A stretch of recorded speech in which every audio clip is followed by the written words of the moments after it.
All right, so welcome to week 5. Again, happy Nurses Week. I hope you guys are having some fun activities on campus or wherever you guys are. If you're working, hopefully they have some nice fun activities for you. Um, so we are going to go ahead and get started. Just a couple reminders before I say we're going to get started. Let me give you a couple of reminders. Don't forget to get your homework turned in. And I know we're getting ready to we're gearing up for exam 2, but there are a couple of you that did not meet with me about exam 1. So if you could send me an email with some days and times that you're available, so we can meet about exam 1, just go over any missed concepts from exam 1. So especially since, you do have to take that HESI at the end of the term. So make sure that you get those missed concepts as we move forward.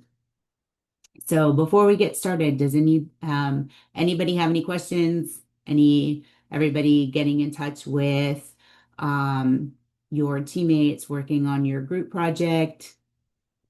Everybody good with that? Got a couple emails. I did send out some email addresses so that you guys could reach out to each other. Anybody, any issues, concerns? Everybody's good? Thumbs up. Nobody's saying anything. Got a couple thumbs up. All right. So chapter 17 is the chapter for this week. So we are going to discuss um, leadership. So leadership and collaboration. We're also going to talk about some delegation. And then I do have some practice questions that we can do together and work through those as well, just to kind of, hone in on those concepts. So I will share my screen. So let's see. You guys can see the PowerPoint. All right. Everybody see the PowerPoint? Yes. All right. Perfect. So when we look at your organization, who has ever seen a organizational chart before? Has anybody ever seen an org chart before? Whether it's at work or even sometimes at school, you may see an org chart too, so you kind of know who the chain of command is, who to talk to. Has anybody ever seen one before? Kind of shows you where you fall into your organization. So this is just a generic org chart. It'll show you exactly within your organization where you fall. So this is how you know what your chain of command is, right? So here we have like the owner of the nursing home, you have your board of directors, and then you have the different departments, right? So each one of these departments, right, is a separate entity within itself, all working for a common goal, right? So we'll do nursing because that's what we're going to be as nurses. Um, so you have your director of nursing, your nurse manager, your charge nurses, and then your nursing assistant, right? So nursing assistants are going to report directly to the charge nurse, the LPN, LVN. Then charge nurse can go to nurse manager, and then the nurse manager reports to the DON. And then, of course, the DON is going to be overall responsible, right? So they're going to be responsible here in this case to the board of directors as well as the owner. And so it is important that wherever you are working, that you know your chain of command, right? Similar like in school, right? You start, if there's a concern, an issue, you start with your instructor, right? So, you come to me if you have an issue or concern. Then, of course, if I can't assist you or I don't know the answer or can't find the resources, right, I'm going to send you to the course lead, right? And the course lead is Dr. Tenza. And then if Dr. Tenza needs assistance, right, then we go to the online dean, right, which is Dr. Brown. Um, on your campus, it's the same thing, right? You're going to start with whoever your instructor is, whether it's clinical, lab, simulation, the classroom, and then, can go to they can't help you, right? You go to your assistant dean, your dean, so on and so forth. So again, really important to know that, well, who your chain of command is and where you go to get your resources. So we look at the difference between leaders and managers. Okay. And so here are some of the just the key aspects between a leader and a manager. All right. And so this, like I said, this is chapter 17 in your sorry, your Success in Practical Overseeing book. So leaders are people oriented. All right. So when we think of people oriented, right, we often think of like those charismatic personalities able to bring groups of people together, right? They're motivators. They have a vision, right, and a strategy and how they're going to achieve their vision. They listen to employees, they empower employees, right, to do more. They have followers. They're also really good delegators, right? Because leaders can't do it all themselves. They're goal exploring, they're also reflecting. And so, another real thing about leadership, too, is it's not something that we can really teach you to be a leader, right? Leader is something, your personal experiences, things that you bring from your past experiences, and you bring that and you can lead a group of people with that, right? Everybody here have, you've had good experiences in employment, right? So maybe really good leaders at your jobs, maybe leaders that weren't so great, right? And you take all those personal experiences, and that helps you to develop your leadership skills. Managers, on the other hand, they're very task oriented. Okay. So, they instruct others, they have subordinates, so they serve as a supervisor, they plan, they organize, they may even do staffing. They are also responsible for goal setting, goal measuring, right? How are we meeting those tasks that we're assigned to do? Managers, on the other hand, these are usually, we can teach somebody to be a manager. They're usually appointed, right, within the organization to lead a group of people. So this would be like your nurse managers, right? They're very task oriented, making sure that medications are being done, right? That charting is being done. That treatments are being done, that care is being given, reports are being filled out, right? So more task oriented. So here a little bit more. So again, management, they coordinate people, time, supplies, right? Whatever their, defined area of responsibility is. And then leadership, right? They empower, they influence the beliefs, the opinions, the behaviors of people by guiding, motivating, inspiring. And some of them may not even be in a formal leadership position, right? So we have those things called informal leaders. What's an informal leader? Tell me what an informal leader is. Excuse me. We've probably, even in the classroom, right? You may have an informal leader. What is an informal leader? Okay, it doesn't have the formal name or the title exactly, right? So it may be maybe someone in your class, right? And when you're on campus, right? Who, is always making sure everybody has the right information, that everybody knows, all right, here's the schedule. This is what time we're meeting at clinical, right? Or maybe even sets up study groups.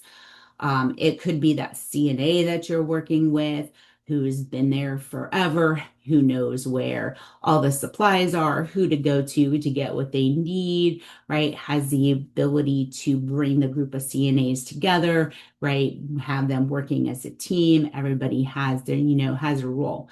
So they may not be in a formal position of leadership, right? But they have those leadership abilities to bring those groups of people together.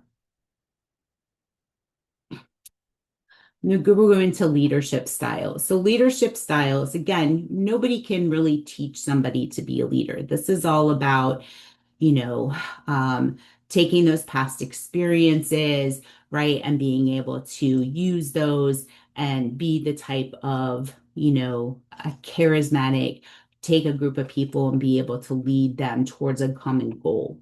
So, we have different types of leadership styles.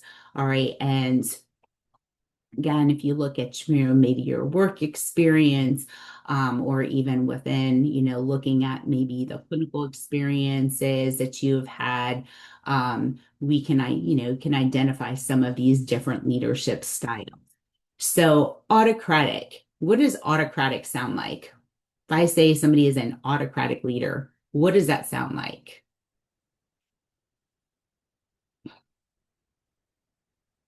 Self-made. Somebody wants to do it by themselves. Okay, by themselves, they just get things done. That's a good one, Faith. I like that. They just get things done. And so, okay, so more of your autocratic leaders, they're concerned, you're right, with getting things done with the task at hand, right? Um, and so it's going to be more of, go do this, you go get vital signs, you go do your treatments, right? You go pass medications, right? It's more of a gonna just kind of tell somebody what to do, and go from there. What does democratic sound like to you?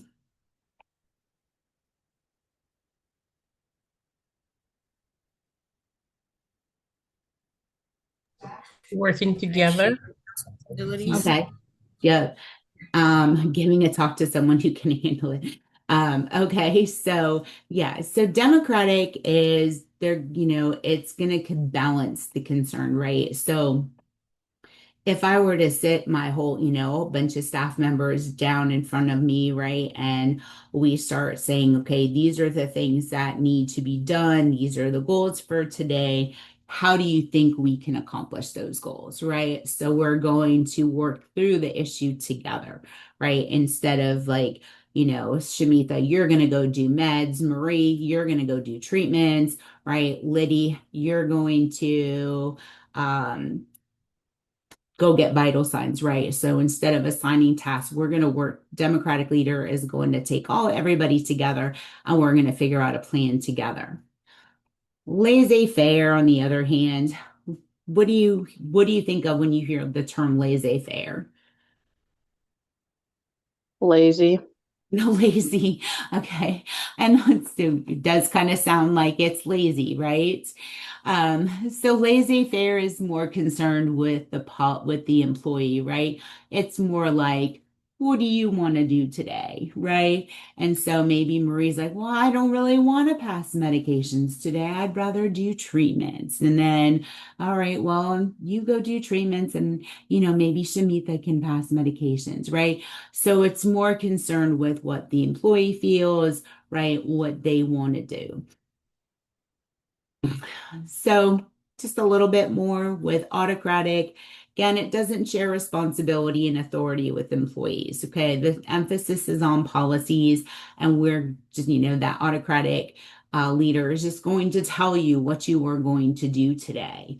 Then, there's no input. This is the deal. This is what you're going to do today.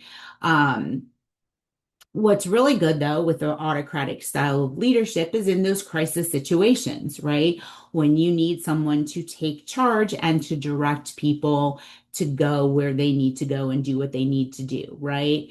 Making sure that everybody is safe. And so you do need this type of leadership in certain situations.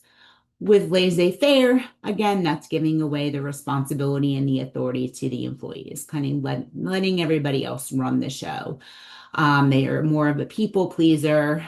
And, the staff generally is going to feel happy about that. This style of leadership is actually okay if agency goals and policies are not a consideration, right? So again, depends on the situation, and everybody's gonna, like I said, everybody's gonna have a different leadership style.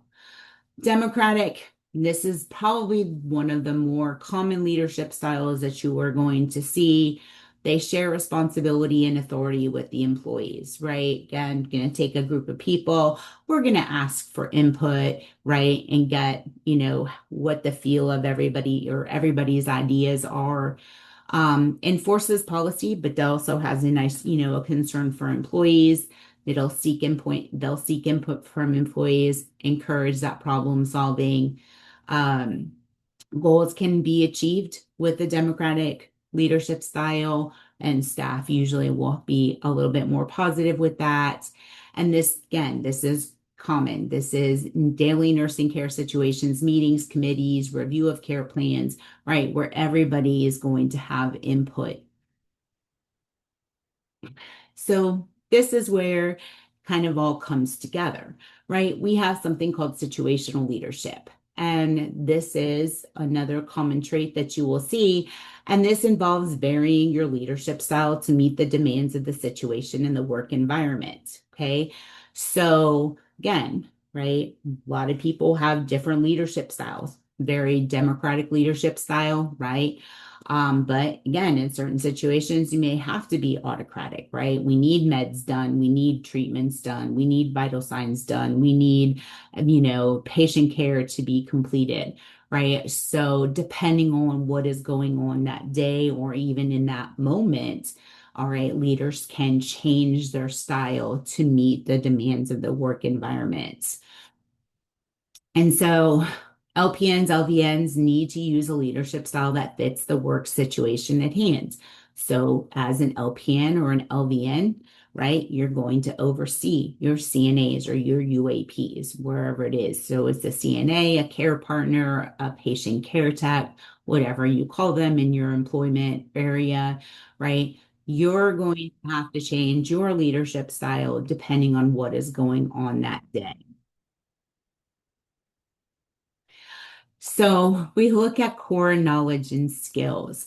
Okay. So these are necessary for LPNs or LVNs as a charge nurse in order for you to be an effective leader, right? You need to have motivation. You need to be able to motivate your team members to accomplish goals.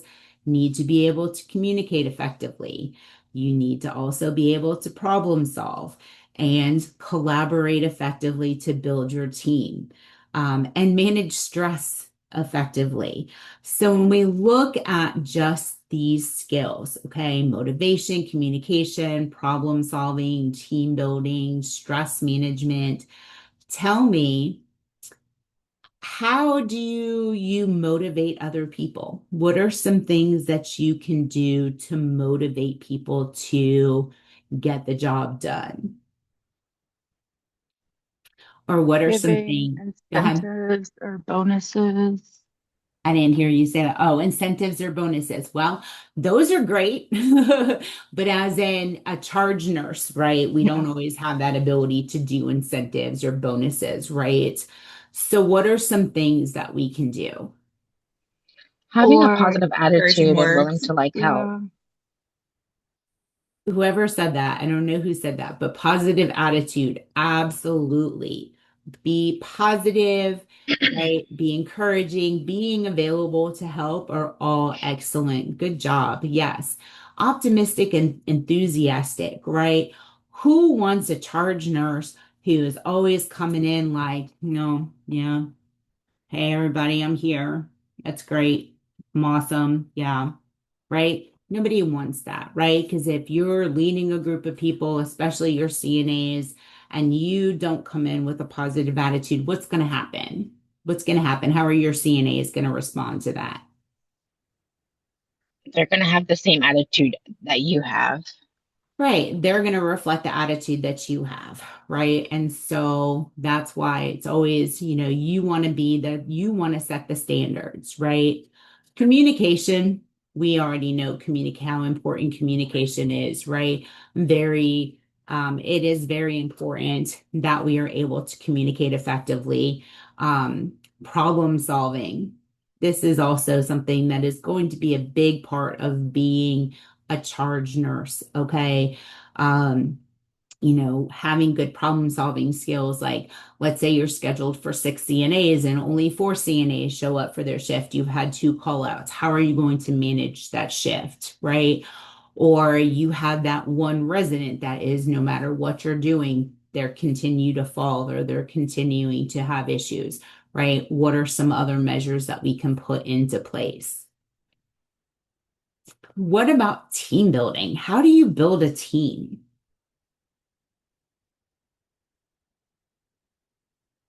Like group gatherings and stuff. Okay. Group exercises. I like that. Group exercises, right? Everybody, believe it or not, everybody wants to feel like they're a part of a team. They want to feel important, like they're an important part of that team, right? So you can do group exercises, right? You come in the morning, you do that group, you do your morning huddle, right? You can do something, to kind of give them, like an icebreaker in the morning, something fun, right? To get them started, right? Bringing the team together, right? Encouraging, just like with the motivation, encouraging. Um, oh, I really like that, Faith. That was a good one. So Faith wrote encouragement Dropbox, right? What something did good and read it at the end of the week. That's a really good one too, right? Some places, I forget what we used to call it. It's like at the top, I think we called it a shining star, oh, like a shining star award or something along those lines. And so that's kind of what we used to do. You know, if somebody, did something really well, even if it was as a team, like we've even had, depending on what shift it is, I've seen charge nurses put in like the CNAs on, on 3 to 11. They did this, this, and this. They were short staffed. They had a lot to overcome and they got like these little shining stars, right? So it's all about, we're all working towards a common goal, right? Care for the residents is our common goal, and we're all working towards that. And we need to work as a team. And stress management. So I know this is, something that is different for everybody. Okay. And when we look at as far as being a leader, okay, or a manager, it's not just dealing with our own stress. Okay. So a lot of times we have to deal with the stress of those that we're working with. Okay. As much as I know everybody's heard the term, leave it at the door, right? Don't bring it to work with you. Um, those are all things, but right, we know that sometimes personal things interfere with our ability to concentrate. They may interfere with our ability to do our jobs.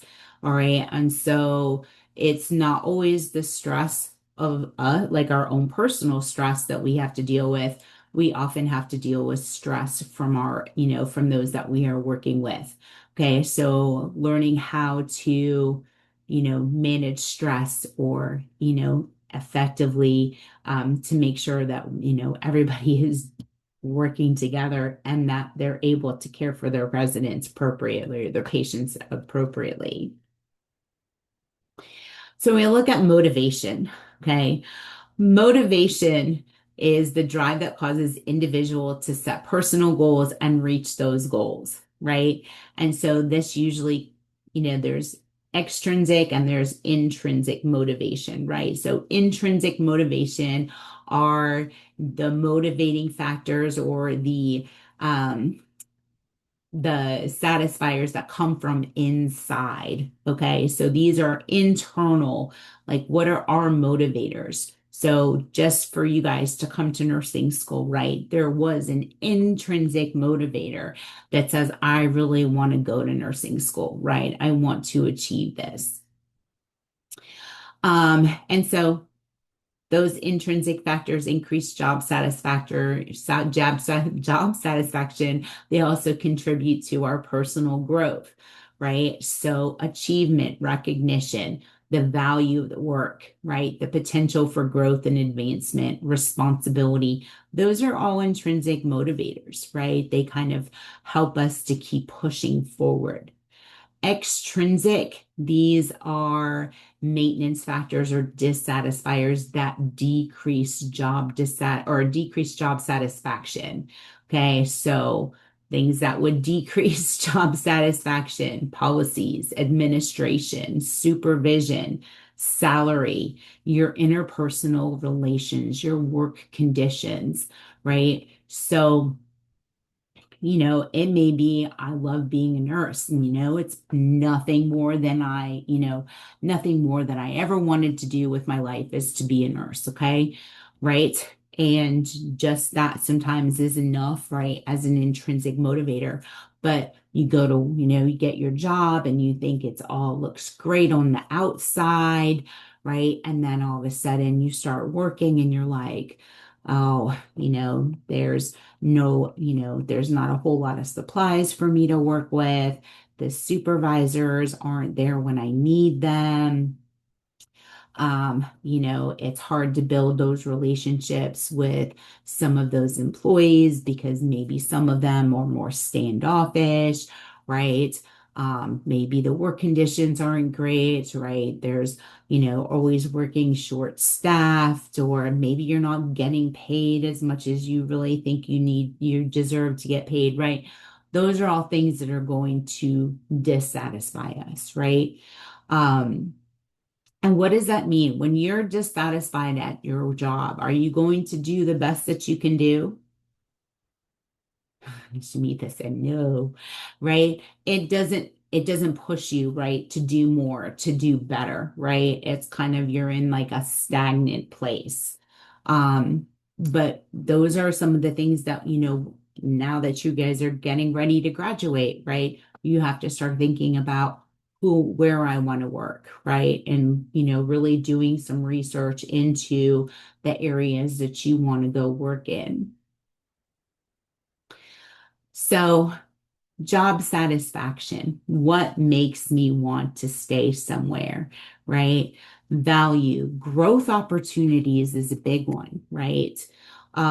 So, LPNs, LVNs, right? There's a lot of different opportunities for you guys, right? You can be charge nurses. I think I said this at the beginning.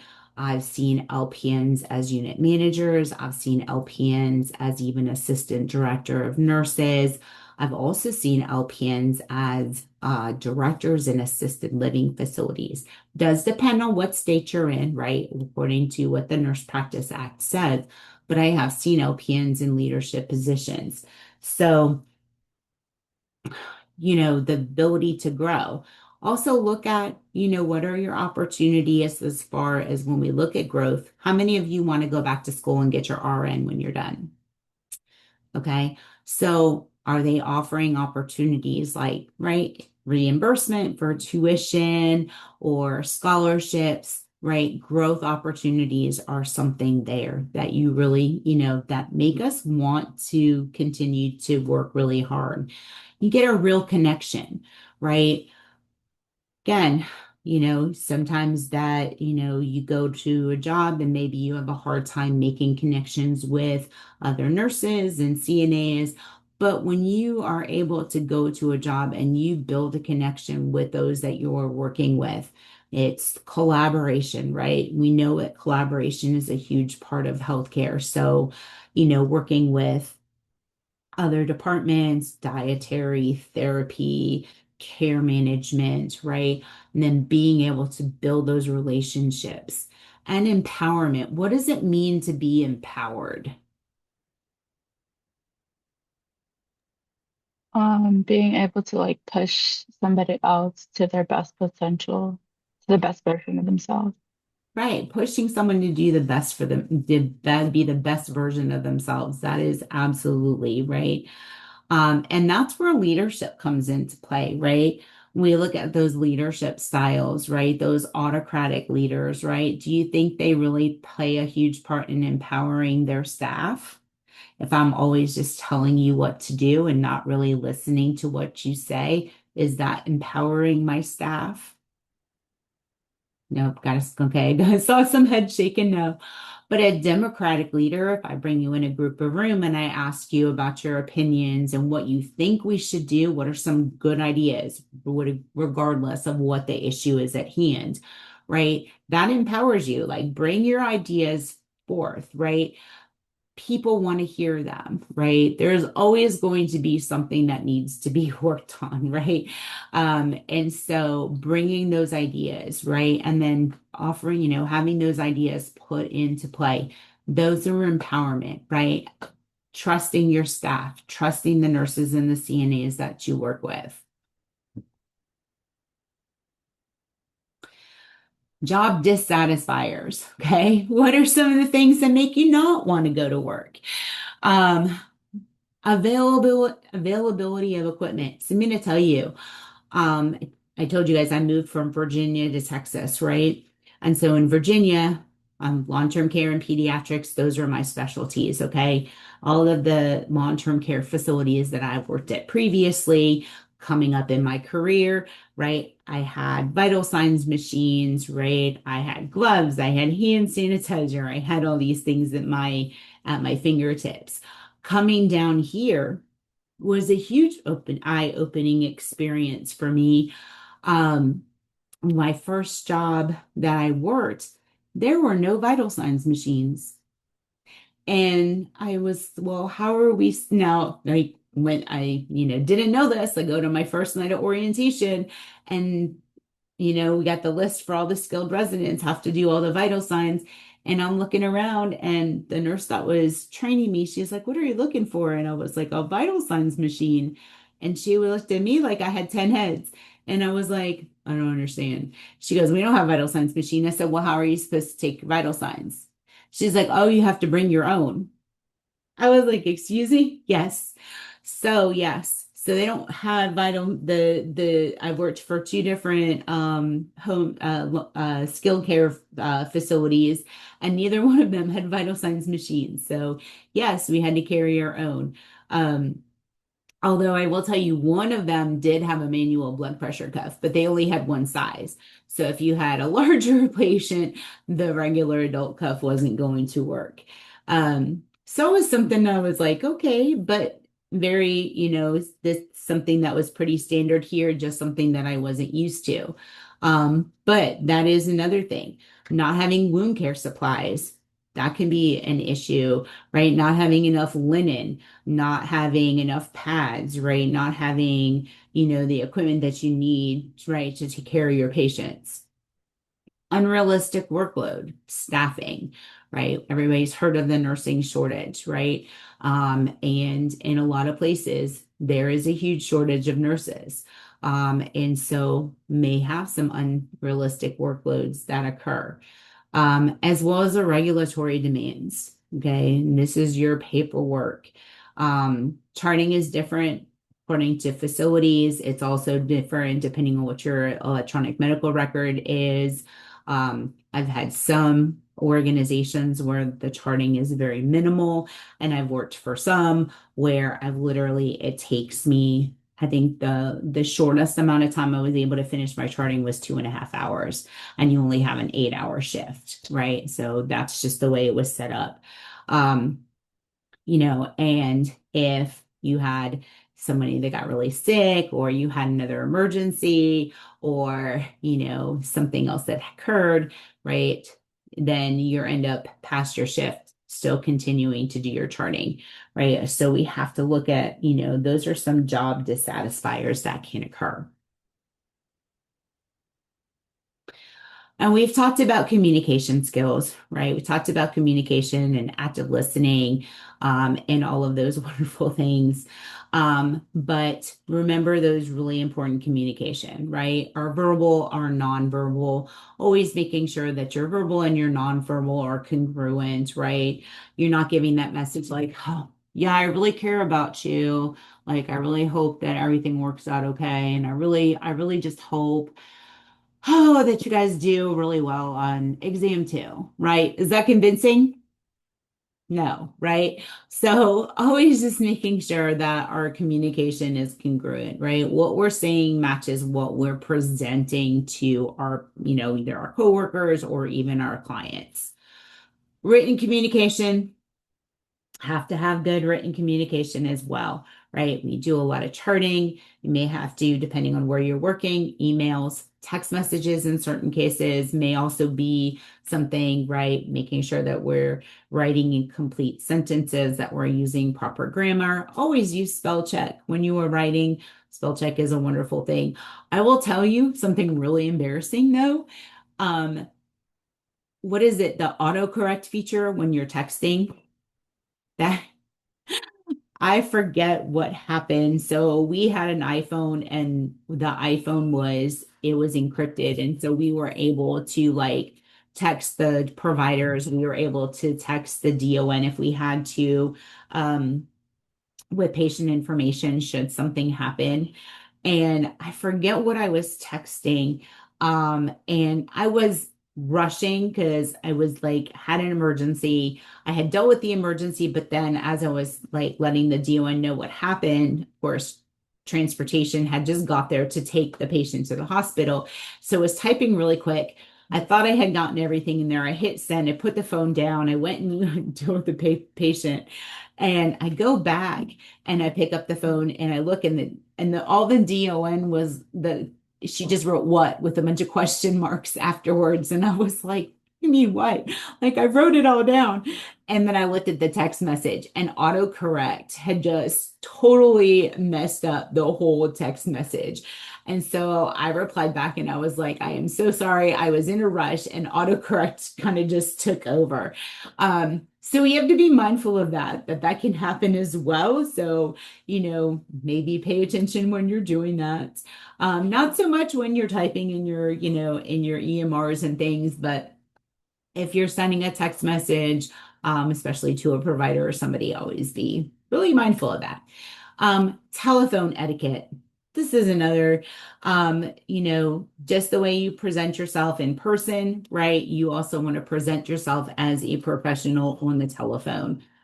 So again, avoid the slang, make sure you use your full sentences, you're able to communicate effectively, get your point across. And then always use those active listening skills, right?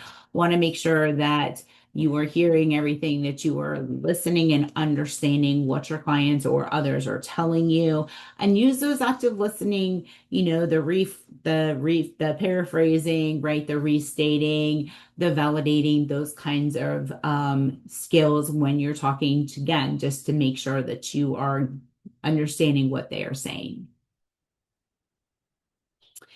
So we'll go back to that team building. All right.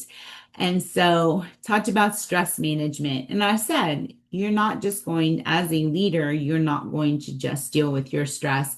You're often going to have to deal with the stress, right, of others, of those that you're working with. So stress, right? Stress can be due to dysfunctional job behaviors. It creates, the goal is to create a less stressful work environment. Life skills. What are some life skills that help you to control your stress? So what do you guys do to help manage your stress? Because nursing school is not stressful, right? You guys don't have any stress, right? I see the looks. So what are some things that you guys do to decrease your stress? Go Positive on things. walks. Walk. Okay. Go on walks. What else? Music. Listen to That's a good music. one. Music, praying, crafts. Okay, crafts. Do homework on time. That's a good one. I A little like bit of that. healthy crying.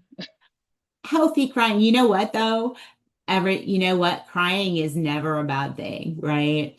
Sometimes you just need to let it out, right? Letting it build in or build up inside isn't effective, right? That's just, so sometimes letting it out.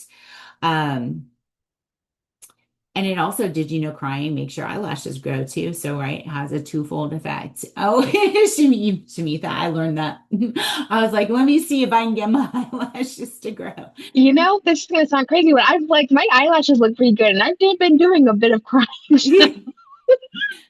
I learned that. I don't know where I heard that. I don't know where I learned that, but I was like, oh, they said tears help your eyelashes grow. And I was like, okay, I need to make myself cry some more. So yeah, um, but yeah, Faith, I love that. Yeah, make sure your homework is done so you're not stressed on Sunday. Yeah, we talked about procrastination, right? I have a 4-page paper due on Sunday myself, and I haven't started it yet. So I'm starting to feel the stress about that. And it's Wednesday. Usually by now I've at least started it. But yeah, cooking a meal. Okay, that's a good one. All of those are really good things to do, right? Having those, ways to deal with stress. Sometimes just stepping away, right? You're in a very stressful situation, you're having a very stressful day, there's a lot going on, right? Sometimes just taking 2 minutes to walk away, take a deep breath, right? Sometimes just to kind of, have a woosah moment, right? Can help. You can also, alter the way you think. And I know this sounds kind of crazy. What do you mean alter the way I think, right? Um, Everybody's worked with a Debbie Downer before, I'm sure. Everything is horrible, right? It's just horrible. I don't want to be at work. It's just management is just it's just too much and they just demand too much and everything is Debbie Downer, right? Well, how about coming in with a positive attitude, right? And say, let's make this day great. Um, having, just in changing the way you think about things, right? Yeah, it's not all peaches and cream, okay, but we can make it a better place, right? By having positive attitudes. And identifying signs of stress, right? So if I can identify those signs of stress, right, and recognize them not only in myself, but maybe in somebody else, right, then maybe we can try to divert. Um, yeah, that's it. Always just, yeah. I'm just, yeah, according to Alma, that's a really good thing. This is a big term for you guys. You have a lot going on, right? Lots of classes, clinicals, right? You've got your NCLEX prep going on, right? There's a lot that goes on in this last term, but you gotta remember, right? This is the last term, right? This is it, right? The next, what is it? I'm like lost count, 7 weeks, right? You just got to get through the next 7 weeks. And the more positive you are, like, let's get it done, right? And be motivators for each other. Um, and that'll definitely help, right? If you have somebody that is kind of pushing you along. If you need a cheerleader, give me a call. I'll cheerlead you. I told you guys, I will be a cheerleader for you if you need a cheerleader. You get to the point where you just feel like, I don't know if I can go on anymore. I can't do it. This is too much. Look, just give me a call. Text me. I will be a cheerleader for you because look how far you've come, right? You can keep going.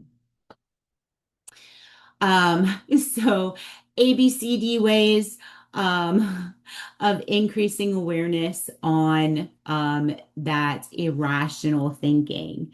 All right. So A is activating, B is belief or self-talk about the situation, C are the consequences, D is dispute irrational thoughts.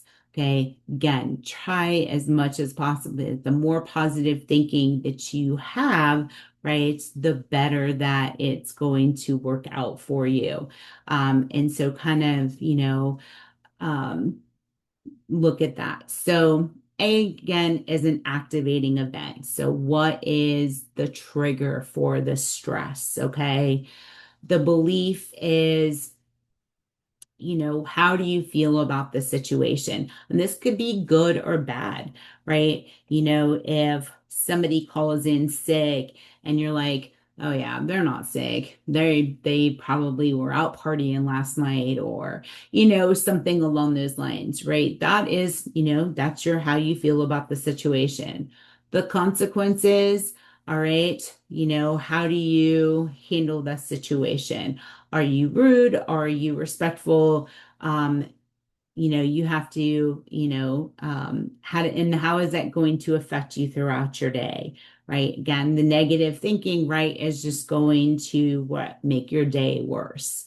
And then dispute those irrational thoughts, right? So again, CNA calls out sick and you're like, yeah, I know she's probably out partying. But if I'm rude to her on the phone, right, where does that get me? It doesn't get me very far, right? I may sever a relationship or in certain situations, now that just ruined my whole day, right? Because I'm like, yeah, you're not sick, and I can't believe you're going to leave us short staffed and all of this wonderful stuff, right?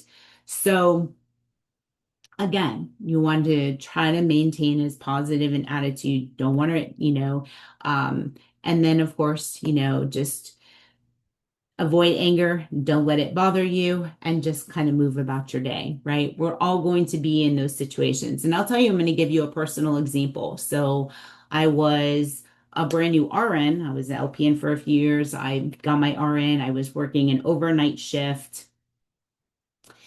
And at, I think by the time the morning shift came in, it was like six. I'm trying to remember the hours. I think we worked 6:30 to, they worked 6:30 to 3. So by 6 o'clock, I already had two CNAs call out, which, no, I'm sorry, I had three CNAs call out. So that only left three CNAs for a 60-bed facility. Okay. You can imagine. All right. I had called our staffing coordinator. The staffing coordinator was in the process of trying to call in more CNAs for the shift. So 6:30 comes. I had done the assignments for day shift. I was getting ready to leave, and the phone rings. Answer the phone, and it's one of the CNAs. And she was like, "Hey, I just want to let you know that I left." I said, "Wait a minute. What do you mean?" So I'm looking around and I said, "But you clocked in and you accepted your patient assignment." And she said, "Yes, but I saw that we were short staffed." She goes, "I'm not working short staffed, so I left." I said, "So that means that you left them even more short staffed, right?" Um, and so I found myself getting very upset, and I almost said some things that I probably shouldn't have said. And I just kind of left it like, I can report you to the Board of Nursing for patient abandonment, right? Because you came in, you accepted your assignment, and you left. And she goes, "Oh, I don't care." She goes, "It's happened before." And I was like, okay. So I tried really hard. I wasn't going to say anything, but you know, those things can affect you, right? I know that I had to leave. I could not stay for like the next shift. Um, but it's how you handle yourself is really important. And like I said, I was a brand new RN. I had never been in that situation before. Couldn't believe like half the staff had called out for the morning shift and did not know what to do. But you just take it in stride. I was mad at the moment, but then realized I wasn't going to let it ruin the rest of my day. So, how do we create a less stressful environment? Organize your shift. Time management. Okay.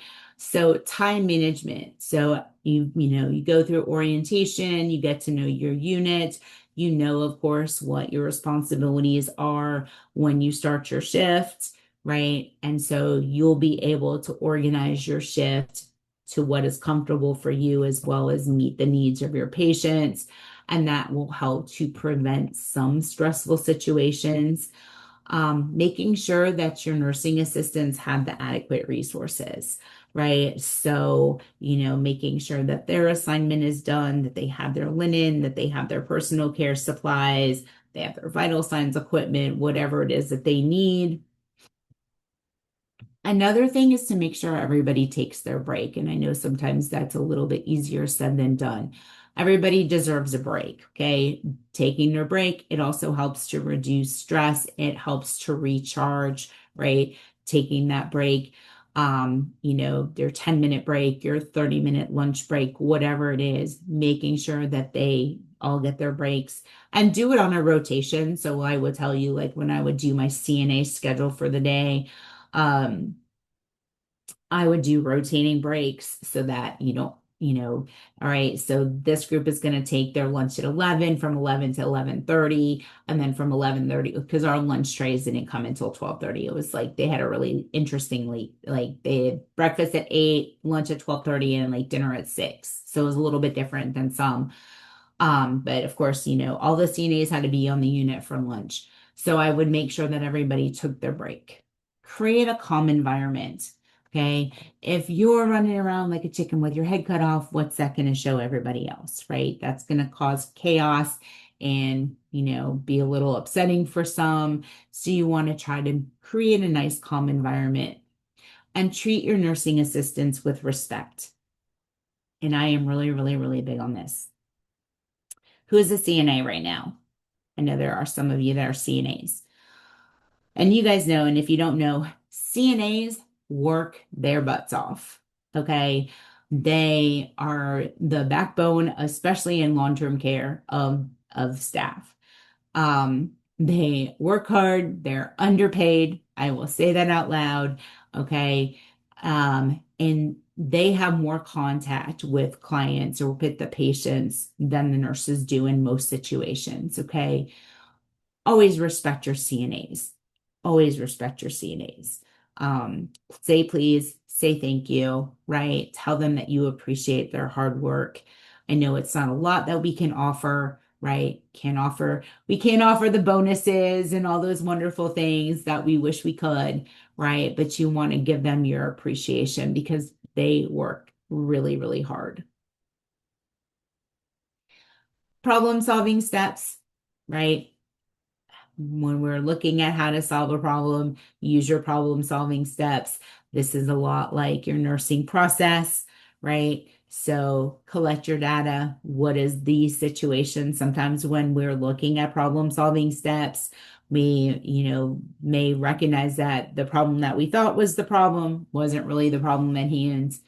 Um, Set a goal, right? What do you want to do? So I'm trying to think of a good one. Give me a minute, I'll probably trying to think of one. So if a conflict arises, okay, that is, just identify what what it is. And then when you're looking at data collection, you want to get all of the facts. So let's say you have, I don't know, two CNAs that just are not getting along, okay, for whatever reason. You want to get all the facts. So you're going to talk to both of the CNAs, right? Get both of their, thoughts on what the situation was. Because, right, there's two sides to every story, right? Some say there's three sides to every story, yours, mine, and the truth, right? So again, you want to get both sides of the story because everybody is going to have different opinion about what happens. Make sure that you get all of those facts. And then, right, that helps you to, state the problem a little bit more, right? Using those wonderful I statements. And then select your interventions. What do we want to happen? All right. So obviously, we want them to work together, right? Teamwork, collaboration is all, necessary parts. But how are we going to get there, right? What are some things that we can do to get us to work together as a team again? So just like your nursing process and you're selecting those interventions for your clients, right? We want to have those in place. And then go back and evaluate. Did those interventions help? Or, do we have to go back to the drawing board to reselect and go back through the process again? But problem solving steps, you can use problem solving steps for just about anything in life, right? It's very similar to the nursing process, but again, you want to make sure you collect all your data, that you are, have a good definition of what the problem is, what is the goal, how are we going to get past this, select your interventions, evaluate, and then if needed, we can go back and go through the process again. Other skills and things that we need. So as a, potential leader, okay, you need to have those occupational clinical skills. All right. So the knowledge and skills of nursing. And these are all the things, right, that you're learning here in nursing school, and you're going to learn even more, right, when you get into practice. Documentation, legal aspects, federal regulations. And it is a lot of information that you are going to have to know when you start to practice. And this is going to, be determined by where you are working. So we look at federal regulations and we look at legal aspects. Okay. It's, understanding the rules behind long-term care or within the hospital. What are the federal regulations that we have to? You also have to have the organizational skills, right? You have to be able to function in your organization. So time management is going to be a big one. Conflict resolution, we talked about that. And continuous quality improvement. Who's heard of CQI before? Has anybody heard of CQI before? Some people have, it depends on where you're, where you're working. But CQI is continuous quality improvement. Okay. And this is something that, depending on where you're working, that you may be part of. And so what CQI does, CQI takes a problem that has occurred or an issue that has occurred, and whether it's, maybe we've had a bunch of, falls this week, or, over the last couple weeks, there's been more falls than normal, or we've had an increase in our pressure areas, whatever the issue is. And it's not always related to nursing, mind you. I want you to know that sometimes with CQI, it's other departments as well. Um, but you want to, it's a group of people, okay? It's a team of people that are going to sit back, they're going to review like all the things that were happening. So, increase in fall, we're going to like look through all of the incident reports, and see if we can identify like a common, what's the word I'm looking for? Like, like why do we think it's happening kind of thing. And then we're going to look at how can we fix it? What are some, interventions that we can put in place to help decrease the falls? Okay. So CQI is something that, like I said, you may be invited to come and sit on CQIs. CQIs are really interesting, and it requires a lot of those out of the box types of things, to help, in certain situations, like how do we, like, fall prevention for one thing in long-term care is always going to be an issue, right? And so trying to come up with different interventions to prevent falls. Others, human relationship skills, the ability to get along well and relate to people. Okay. So when we look at this as far as nursing goes, right, it's not just dealing with our patients, it's dealing with our coworkers and other members of the staff. So having those anger management skills, you will, as an LPN or an LVN, be responsible for the evaluation of your nursing assistants. And sometimes, and I'm just going to say this, as a CNA going into an LPN position in the same place that they are working, sometimes that can be a little bit of a conflict for some people, because those CNAs saw you as a peer, right? And now you're in a position of authority to them. So building those relationships is really important. And then being able to be objective, right? When we are evaluating their performance. But that is something that you will be assisting with. Talked about empowerment, encouragement. This is one thing, and I have always been, with my CNAs, I love my CNAs, but I'm always go back to school to get your LPN, go back to school to get your RN. I'm always pushing for them to go back and do more. I've talked to some CNAs, and they love being a CNA. They don't want to move on. They want to stay where they're at because they really enjoy that patient connection that they have. But encourage them. You also want to increase self-confidence. And so this is something too you want to look at, not just with your CNAs, but even sometimes with other nurses. So when I used to be an educator, I had 7 facilities that I traveled to. And we had this one brand new LPN. She was the sweetest woman I've ever met. She was a little bit older, and she had started working at one of the facilities, and the DON had asked me to shadow her, because she was having some difficulty. And it wasn't that she didn't know she was doing, her time management skills were just not there. And so she, her blood sugars were always late, her medications were always late. Like, she just didn't have really good time management skills. So what did I do? I spent a couple of days with her, and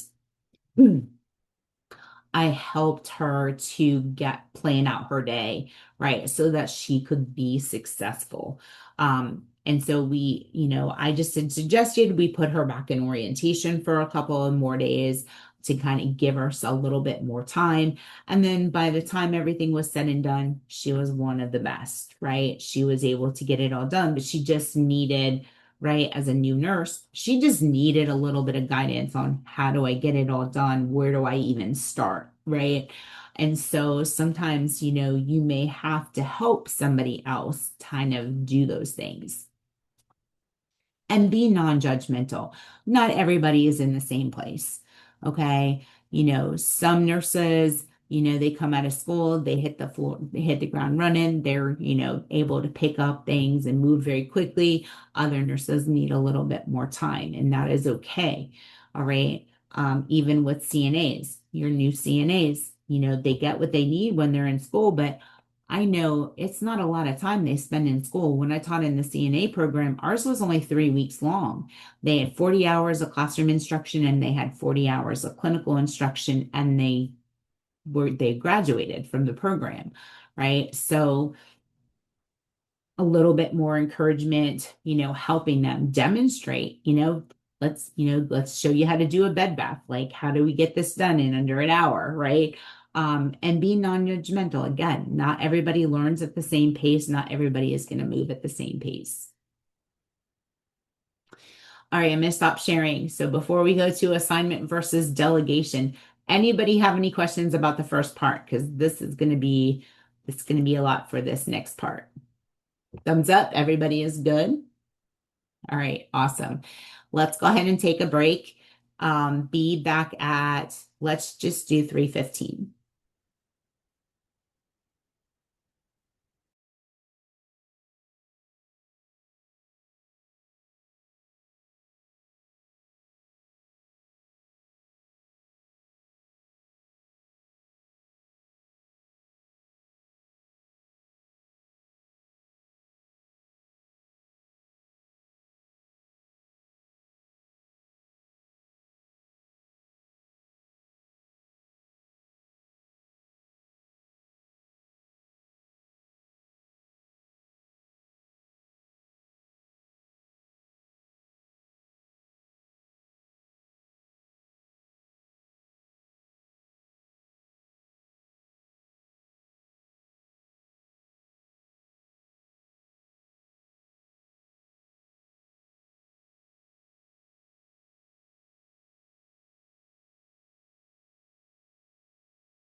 All right. So we are going to switch topics now. We are going to talk about assignment versus delegation. All right. And so next little bit is going to be super important. We will go through and we're going to talk about it. And then at the end, I do have some practice questions on assigning and delegation. So we'll go through those, but I will share my screen. All right. So we're going to talk about the difference, okay? The difference between assigning and delegating. So when we look at assignment, all right, it is the work that is distributed among team members for the shift, okay? And so again, distribution of work that each staff member is responsible for during their given work period. Activities are consistent with their job description, job position, their legal scope of practice, their educational background, right? So this is taking into consideration their Nurse Practice Act, their educational background, as well as what is, in their job description itself. The staff member assumes responsibility and is accountable for completing the assignment. So again, right, you're the LPN, LVN in charge, and you're making your CNA assignments for the day, right? So they know exactly what needs to be done, right? They have their selected group of clients and they know, right, they have to get them up, they have to get them bathed, they have to get them dressed, right? They know what their assignment is for that day, and they are accountable for completing that assignment. Delegation, on the other hand, is a transfer of responsibility for the performance of an activity from one individual to another, while the accountability is retained by the delegator. Okay, so I'm not going to delegate a task that is already part of their particular assignment, right? But let's say I ask a CNA to go get a blood sugar. Okay, I am delegating that task to the CNA to obtain that blood sugar. But it is overall, it is still my responsibility that that blood sugar gets done. Okay, so that's the difference between assignment and delegation. Okay, assignment, they are responsible, right? They're accountable for completing it. But if I delegate a task to someone, then I am still responsible for that task to be completed. The delegatee, or the person that I am delegating to, must agree to the delegation as well. So if I say, hey, Mia, Mr. Jones needs a blood sugar. Can you please, can you go get that blood sugar for me? And Mia says, no, I don't want to go get it. Okay. Why? Why do you not want to go get the blood sugar, Mia? Right. So you have to ask why. You have the right to ask why they don't want to accept a delegation. Okay. But they can deny it. Okay. And delegation is a strategy. It's a management strategy used to ensure that everybody is getting cost-effective care, right? Which has been shown to increase client outcomes and satisfaction, right? So remember, nursing is not an individual sport, right? It is an absolute team sport. We all have to work together to get the job done to care for our clients. So, okay, so again, assignment, that is the distribution of work that they are responsible, that are consistent with their Nurse Practice Act, that, their job description, their position, and then their educational background. And that staff member will assume responsibility and is accountable for completing that. With delegation, you're transferring the responsibility for the performance of an activity, but you are still ultimately responsible for that activity being completed. Oops. I'm trying to get to the next slide. So, where can you find information on delegation? So, your Nurse Practice Act. It's going to be a really good place for you to start, okay? So, we've talked about the Nurse Practice Act before, right? And so knowing what the scope of practice is for your UAPs is going to be really important, as well as knowing what your scope of practice is as well. Okay, so that Nurse Practice Act is going to provide guidance for delegation and its regulations. Now, I will say, this is where it's important to understand, not every state allows the LPN to delegate. So this is why you need to look at your Nurse Practice Act and see if that is something that is allowed. Delegation is not a required act. It's not something that you have to do. Okay. Your state board of nursing also may offer some guidance about delegation as well. Again, you need to understand what your legal scope of practice is for CNAs or UAPs, and it is different from state to state.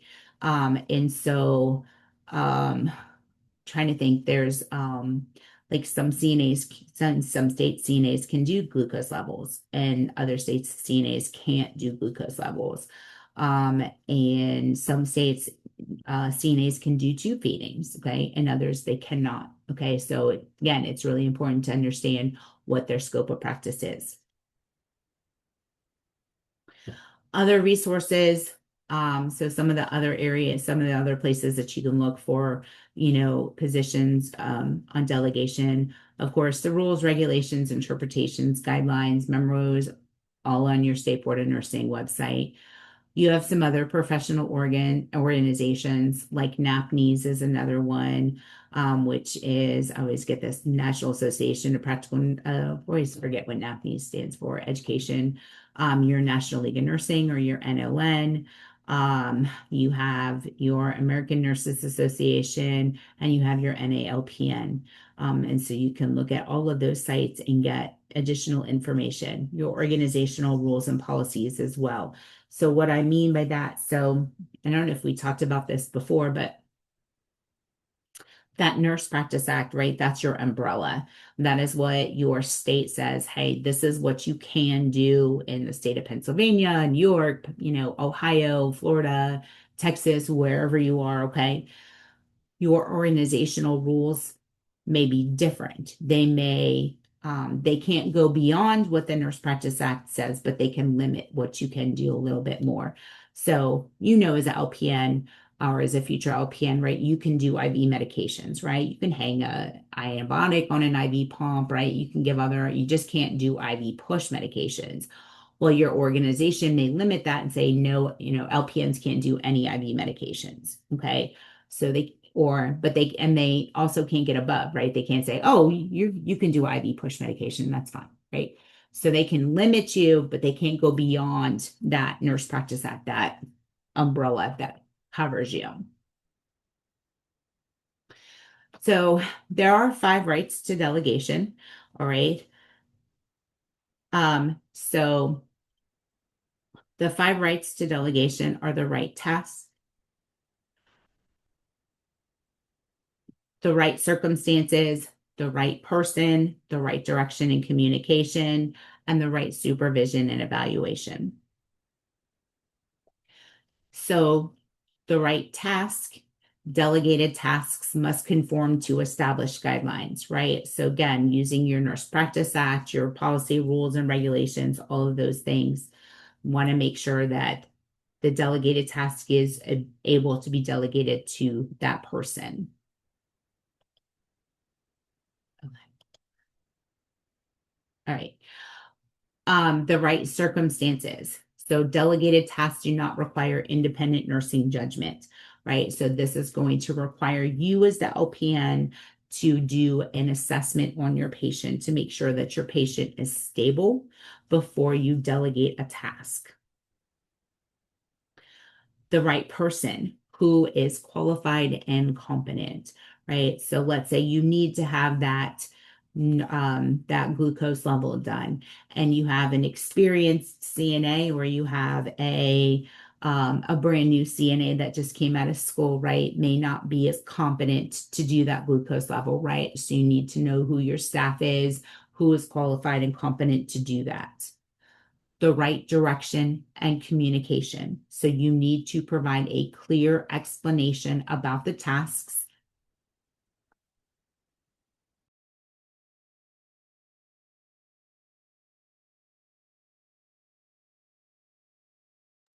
Sorry, I moved my mouse and I hit the mute button.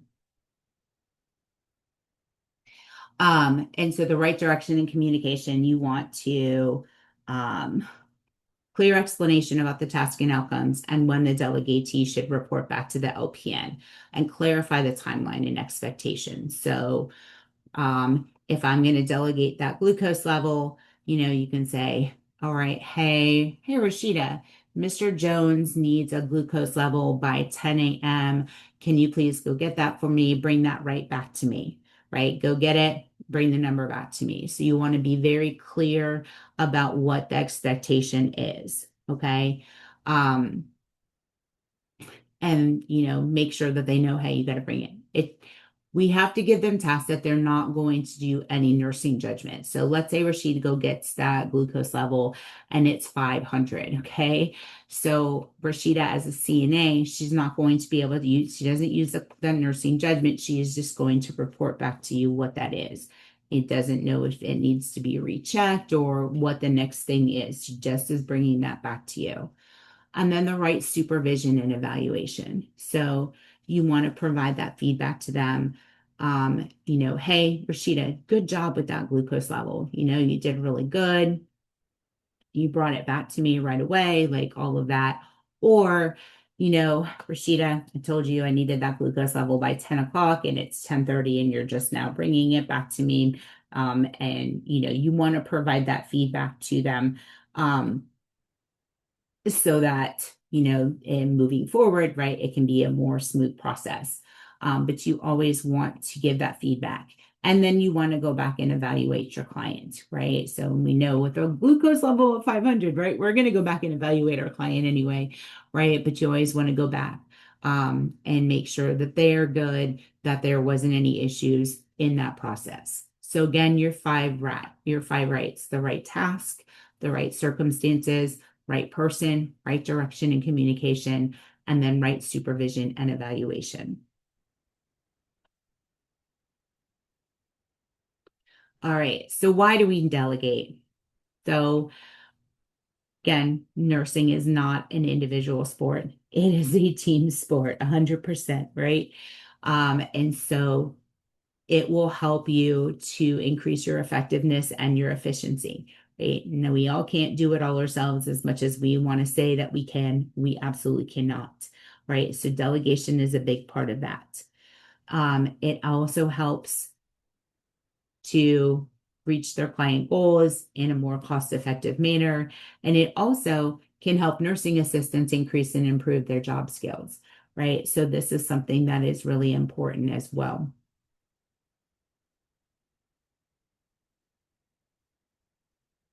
All right, so we'll go into some more.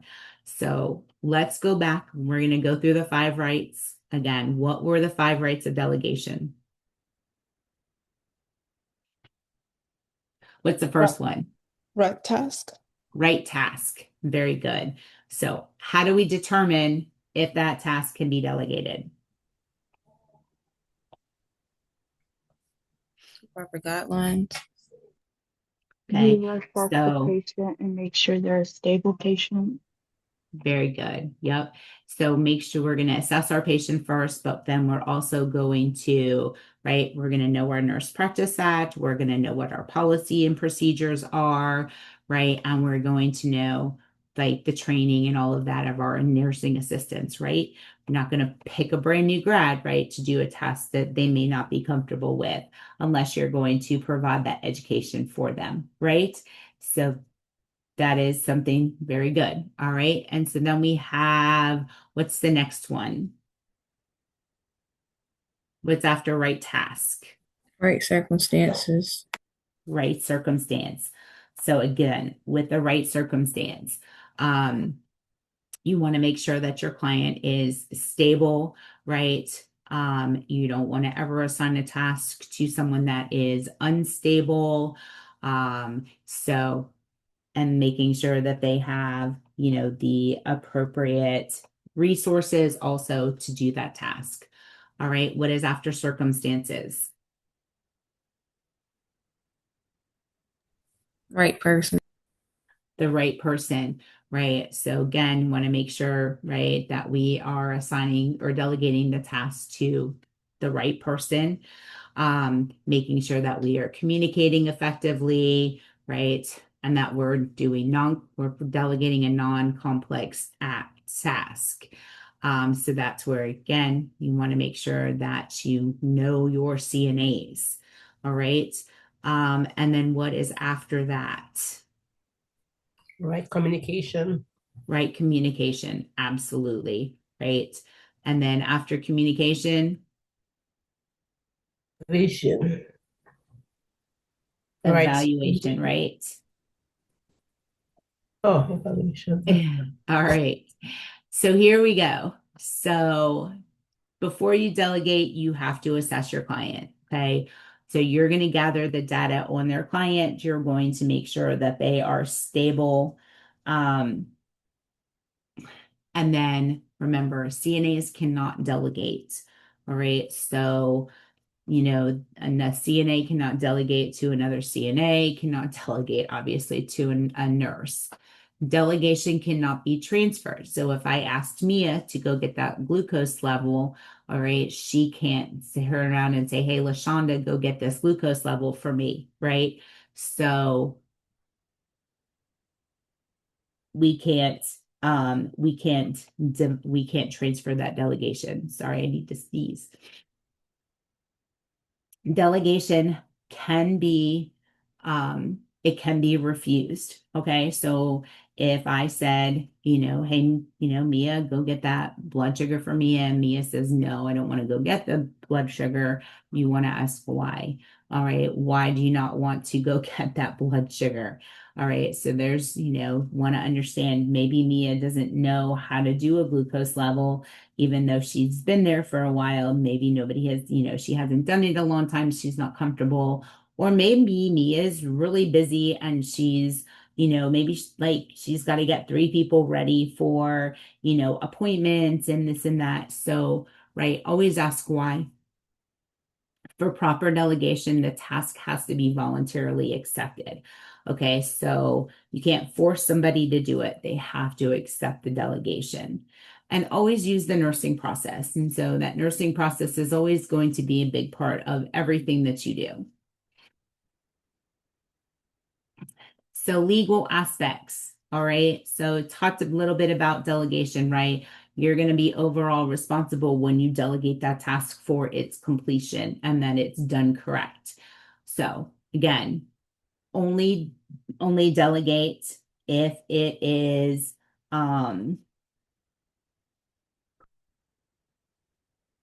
sorry.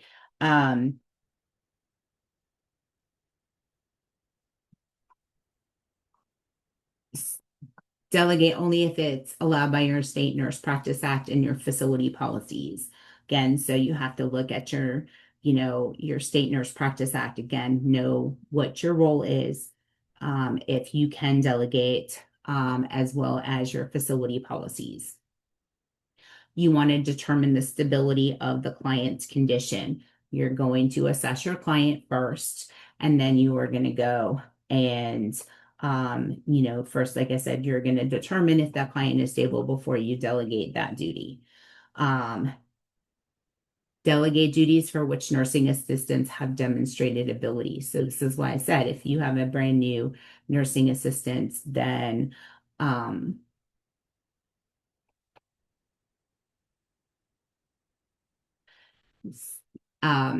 so if, like I said, Mia, it's like, hey, I've never done a blood sugar before, even though, I've been a CNA and I've just never had that opportunity, right? Then obviously we don't want to give it to them. Provide specific, objective, clear-cut directions to the nursing assistants. So you want to tell them exactly what it is that they need to do and exactly what needs to be reported back to you. You also want to provide assistance and instructions when you delegate a duty. All right. So if they need further guidance, if you need to be available to them, if they need to come back to you. You're also going to monitor the activities of your nursing assistants when they carry out delegated duties. Okay. So depending on the nursing assistant and the situation, this monitoring can mean anything from being right there or to a periodic check. Okay, so you're always going to make sure that you're going back and monitoring those activities. If you need to, you're going to intervene. All right, and that's just to maintain safety of your client. Once the delegation or the delegated duty has been complete, you're going to go back, you're going to evaluate the safety and the effectiveness of the duties that were delegated. And I know this sounds like a lot of responsibility. You're like, wow, I did all this just so I didn't, because I didn't have the time to go do it myself, but there's still a lot that's required of me. Again, you delegating duties obviously is still super important. But we have to understand that you are still going to be ultimately responsible for that to be done. If you delegated improperly, okay, so if you didn't delegate a task properly and the resident was harmed, you are liable. So trying to think of not that we would do this, but let's say you delegated to go to have a CNA go start an IV, okay, which we know that's not going to happen. But let's say you go back and you delegate as to the CNA that IV needed to be started and that client is harmed, then that's going to fall on you because you didn't delegate that task properly, right? And that could result in disciplinary action against your license or a civil route if the client was harmed. If you delegate properly, okay, including the monitoring and the client was injured, the nursing assistant is also liable, okay? So I'm trying to think, let's say the nursing assistant goes and does that blood sugar and the client develops an infection in the finger where they did the glucose stick, okay? And you still, they did it correctly. You went back and you evaluated the client and the client was injured, then both of you guys are going to be responsible. So the nurse as well as the CNA. Always collaborate with your RN when you are doing delegation. And so that is, another important thing to remember is that you want to always collaborate. This helps the RN to also know what is going on. It can also help you to determine if the task is appropriate for delegation. And then according to the American Nurses Association, the NCSBN, the RN should follow the 5 rights of delegation. Again, right task, right circumstances, right person, right directions and communication, and right supervision and evaluation. All right, we're all good with that? Remember, when you delegate a task, right, you have to make sure that your client is stable, that you have laid eyes on the client, everything is good with the client, that the task is appropriate to be delegated to, you've chosen the right person, you've told them exactly what it is that you want done, all right? And, what to report back to you, and then you go back and you evaluate. So what can we delegate? Okay, so personal care, hygiene, dressing, toileting, grooming, skincare, all of that can be delegated. Feeding, hydration, right? Whether it's, having them sit and feed their patient, making sure that they're pushing fluids, basic restorative skills, transferring, positioning, ambulation, range of motion, measuring and recording vital signs, height and weight, eyes and nose, assistance with elimination, including catheter care, maintaining safety factors, so fall prevention, hot and cold application, infection prevention measures, collecting specimens, so they can get urine and stool specimens as well. What we cannot delegate, okay? Complex sterile procedures. Nursing assistants don't have in-depth training in sterile technique, right? So no sterile procedures. Crisis situations, right? You're not going to delegate during in a crisis situation. You have to be there. So an example would be a resident who develops chest pain. Obviously, you're not going to have the CNA go in and care for that client. Initial education, by an RN. In most states, LPNs can reinforce initial client teaching given by the RN. So that's not going to be delegated. Although nursing assistants can collect simple data, they have not been trained to make decisions about or interpret those data. So nursing assistants can't evaluate glucose monitoring. They can't determine if vital signs need to be rechecked, right? So again, that blood sugar comes back as 500, right? They're not trained to know what to do in that situation. Okay. So they're going to bring that back to you. When delegating to a UAP, the delegated responsibility must be within their authorized scope of practice. And I can't stress that enough. You have to know what the scope of practice is of those clients, or of your clients, sorry. You have to know what the scope of practice is of the person that you are delegating to, as well as what their policy and procedure is, what it says. Or not policy and procedure, well, policy and procedure, as well as what their job responsibilities are. All right. You want me to go through it one more time? Nobody's saying anything. Do you want me to go through it? All right. So let's go. All right. What can I delegate? Tell me what I'm allowed to delegate. Range of motion, turning and positioning, Okay. Range of motion and turning and positioning, right? What else? ADLs. ADLs. Ambulating. Roaming, feeding, Very good. skin. INOs, right? Catheter care, right? Very good. Making sure that is within their scope of practice as well as according to what their job description says. Very good. Remember that you are ultimately responsible for that task being completed. Okay, so you have to go back and you have to do the follow-up to make sure, right, that it was done appropriately. All right. So we're going to skip again, talk a little bit more about, and we're going to go back to delegation because I told you we got some practice questions that we are going to do. But again, LPNs, right? You guys are going to be charge nurses. Have the potential to be unit managers, some cases, assistant director of nurses. Okay. So you guys are going to be a first line leader, especially in long-term care. Okay. So as that first line leader, as that charge nurse, you will supervise nursing assistants, right? And that in that process, you are going to develop your leadership and management skills.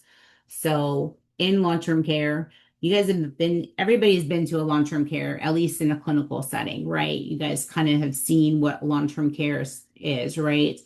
All of those nurses on that unit are considered, well, I shouldn't say all of them, because some of them, it depends. Some will have a charge nurse and then maybe they have medication nurses, right, that work the unit. Others, like down here, all of the nurses are considered charge nurses, okay? So there isn't like one charge nurse and then medication nurses. Each nurse here is assigned a unit. And they are the charge nurse for that unit. So they are going to supervise the CNAs on that unit. So that includes making their assignments, right? Delegating tasks, making sure that all the residents are receiving the care that they're supposed to. Didn't talk about this at the beginning of the chapter when we talked about the organization chart, okay?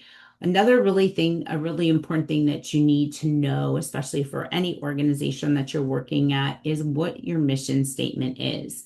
All organizations have a mission statement or a vision statement that defines the purpose and the goals of the organizations. All right, so as an LPN working within that facility, you must know what your mission statement is, okay? And you need to be able to work towards that vision, lead your team members in helping to fulfill the mission of that organization. So, and this too, and I'm going to tell you, so when you're getting ready and you're applying for positions, when you graduate,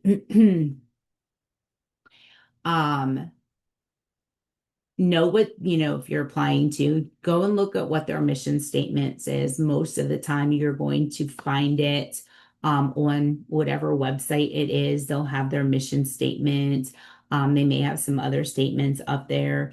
And so, they may ask you in an interview, what was our mission statement, or what do you think of our mission statement? So being able to recognize that is going to be important. And a lot of organizations, right, they really strive to work towards fulfilling their mission statement. Expanded roles. Again, this is where I can't stress. I know I've probably said this 100 times since we started this class 5 weeks ago, but know your nurse practice act, okay? Know exactly what you can and cannot do. All right. Again, that Nurse Practice Act is your umbrella. All right. That says what you can and cannot do. The organization that you work for cannot expand your role outside of that umbrella. Okay. It can limit it, but it cannot expand it beyond that umbrella. So to be a charge nurse, okay. Again, this is going to depend on where you're working. I'm going to just say that 100%. So experience to be a charge nurse is usually about a year. Okay. You have to have a current license. All right. And some of the standards, you need to be able to collaborate. You will help the DON in new employee orientation. And again, you'll be responsible for evaluating your nursing assistant's performance. Other job duties within that charge nurse position, know the conditions of your residents at all times. So my CNA is here. So how many of my CNAs have been through a state inspection at their facility? Okay. How many have had an interview with a state inspector? All right, Shamitha or Traisha, whoever, what are some of the questions that they asked you? Dry times in between like cleaning off equipment, like such as like the glucose monitor. It's 2 minutes. You're like, I got this. Oh, that was always, I'm not gonna lie, that was always the worst question, right? Because and just to put clarity on what Shamitha is saying, purple tops, yellow tops, orange tops, white tops. Okay. There's different like cleaning wipes, right? Each one of them have a different dwell time. And so they will ask you, how long does it have to sit before it works? But that was a good one. What else did they ask? Anybody? I worked in an ALF, so they would ask us how many patients will we have per CNA, how many CNAs will be on the floor, what do we do for certain patients, and if we had like any like complaints or anything that's not being done right. Oh, that's a good one. I didn't know they asked that. Interesting. One of the most, what's the word I'm looking for? I think the scariest one that I've ever done was I had a state inspector say, let's do rounds. I was like, well, what do you want me to do? And it was literally, we're going to round on every single resident and you're going to tell me why they're here and any other pertinent information for that client. And I worked skilled care. So our clients changed very often, right? Some were there, like, especially now it's even different. But back then, like the max stay was 100 days.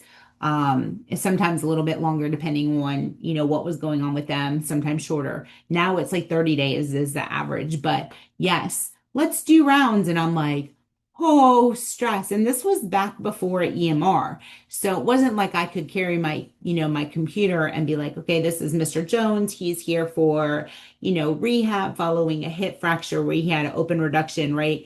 And we would have everything right there and then. This was all paper charting, and you can't carry 20 charts with you, right? And do rounds.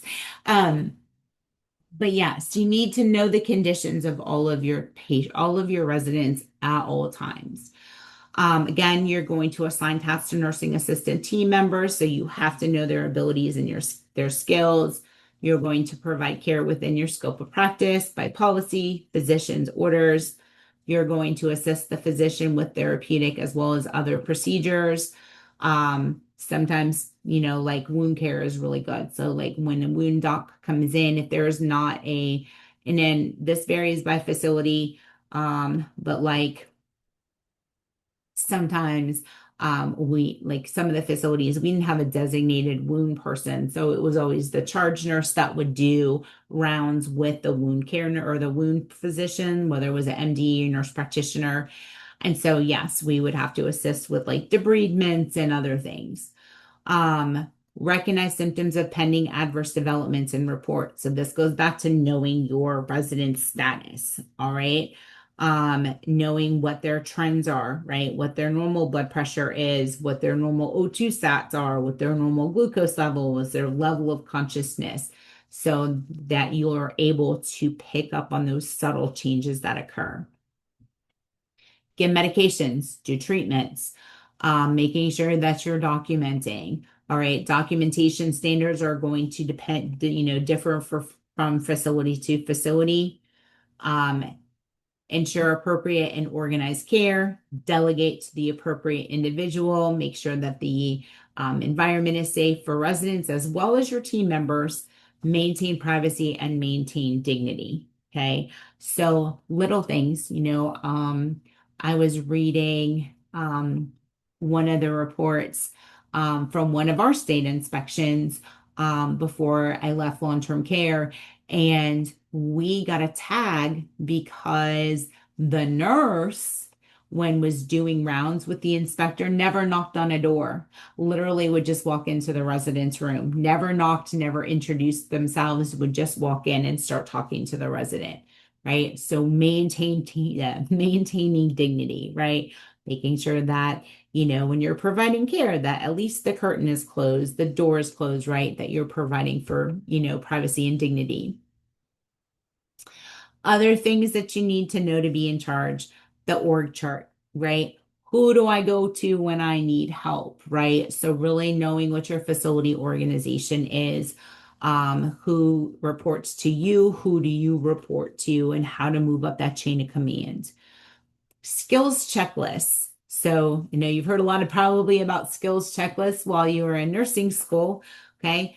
But there may be skills checklists in your employment place as well. So, like most organizations will do like a yearly skills fair, okay?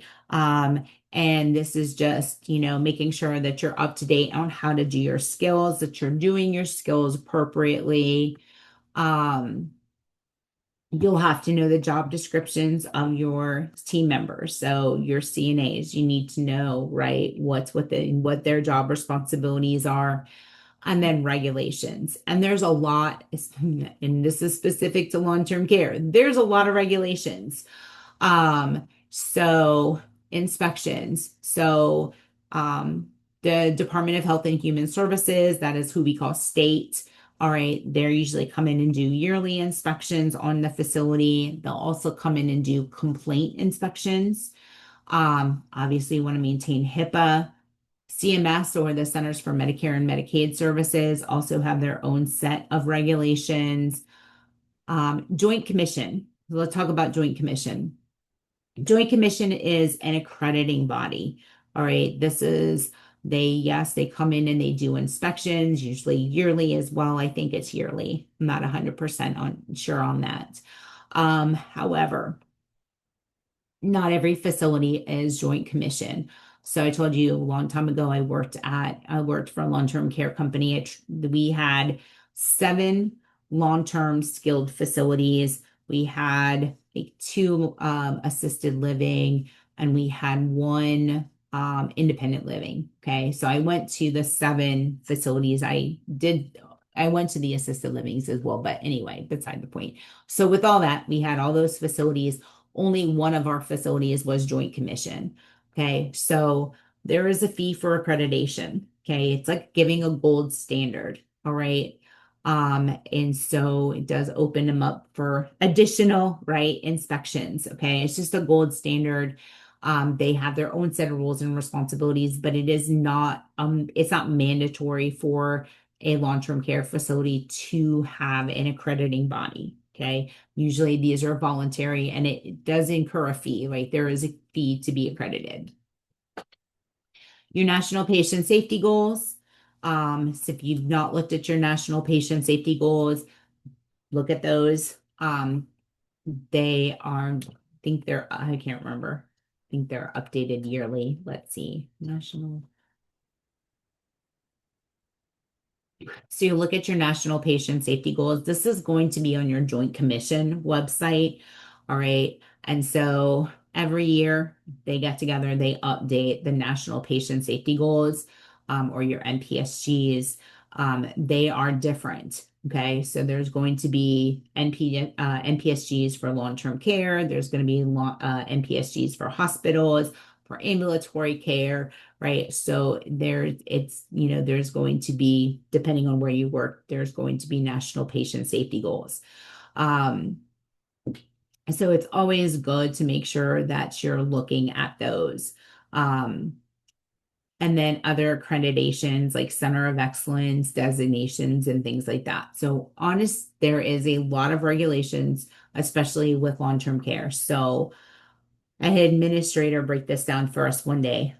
Other than the nuclear power program, okay, because we know that's really, really regulated, we're right under that. Long-term care is right under that as one of the most regulated organizations in this country. All right. So lots of different things to make sure that we're following, and making sure that we are providing safe, effective care for the client.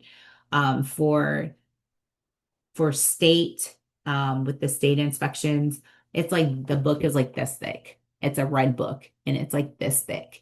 Okay. And it lists out all the potential, like every single regulation is in there. It's a ton of information. You're not going to be expected to know all that, but you will be expected to know how to maintain a very good standard of care.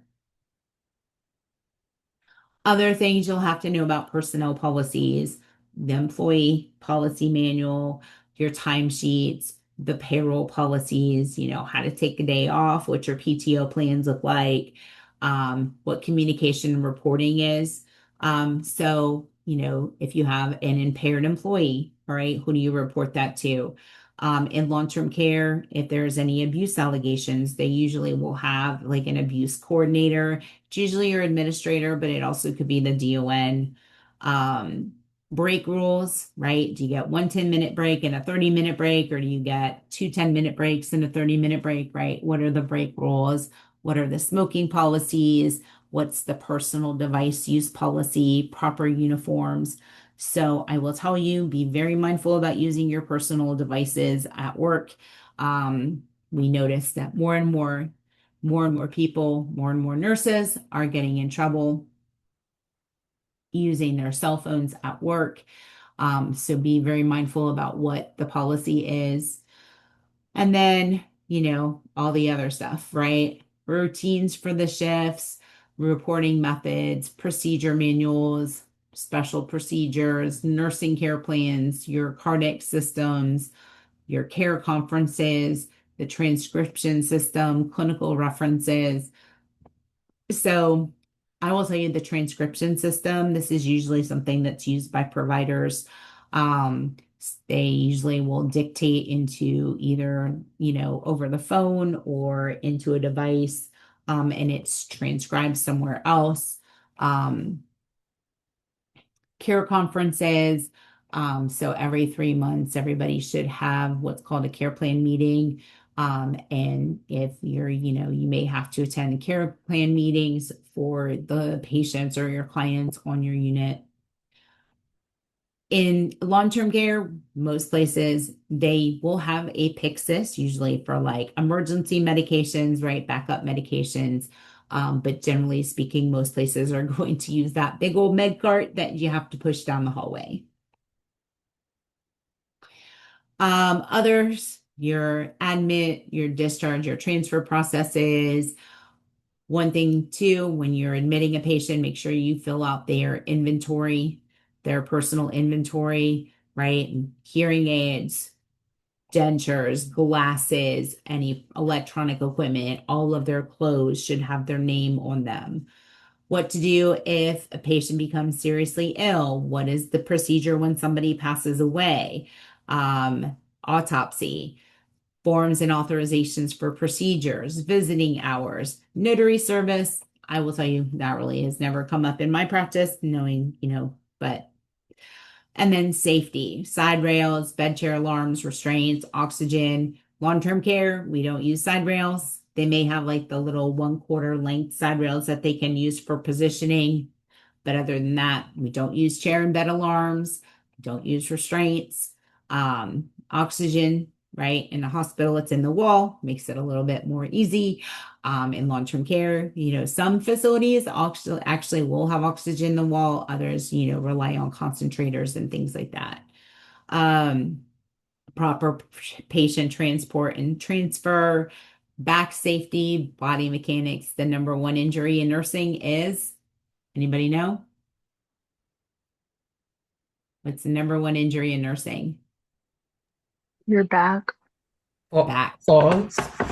No, for nurses, it's back pain. Oh. Okay, so really pay attention to those body mechanics. Door alarms. So most facilities, especially long-term care, all the doors are locked to prevent patients from inadvertently getting out, especially if they are confused, have dementia, things like that. And then, of course, the use of standard precautions, and even for patients, what the smoking policy is for them as well. And then how to use all the equipment, how to order, somebody a tray for a client, what foods are available on the unit, what the different diets are, what the feeding policy is, dining room processes, what's the process for a family tray, parent or family wants to come in and have a meal with their loved one. What is that process? How do you order a family tray? And then all the general stuff that you learned in nursing school, right? ADLs, bathing, oral care, how to make that bed, your vital signs, catheterizations, enemas, suppositories, how to collect I&Os, how to collect your specimens, how to label them appropriately, um, providing provider assistance, colostomy care, glucose monitoring, NG and G tubes, post-mortem care, standard precautions. Um, so yeah, lots of responsibility. So, oh, I didn't know somebody had gotten knocked off. All right. Um, so encouraging responsibility as a charge nurse. I love the see one, do one, teach one. I don't know if anybody has ever heard that, but the see one, do one, teach one. This is what when I would work in the skills lab, this is what I would do. So let's say you have a CNA, brand new CNA, really nervous about, giving a bed bath, or I like this one. This one, a lot of people have doing oral care. Okay. So maybe they're not comfortable with doing oral care. Okay. And you want to provide them some education. Use the see one, do one, teach one. All right. So what that is, all right, we're going to go in Mr. Jones. I'm going to do the oral care. All right. You're going to watch me do the oral care. And then the next time you're going to do the oral care. All right. And I'll be watching you do the oral care. And then you're going to teach somebody else how to do the oral care. So see one, do one, teach one. It's a very effective way. It helps to reinforce the procedure so it stays in your head and you get to, the more you do it right, the better you get at it.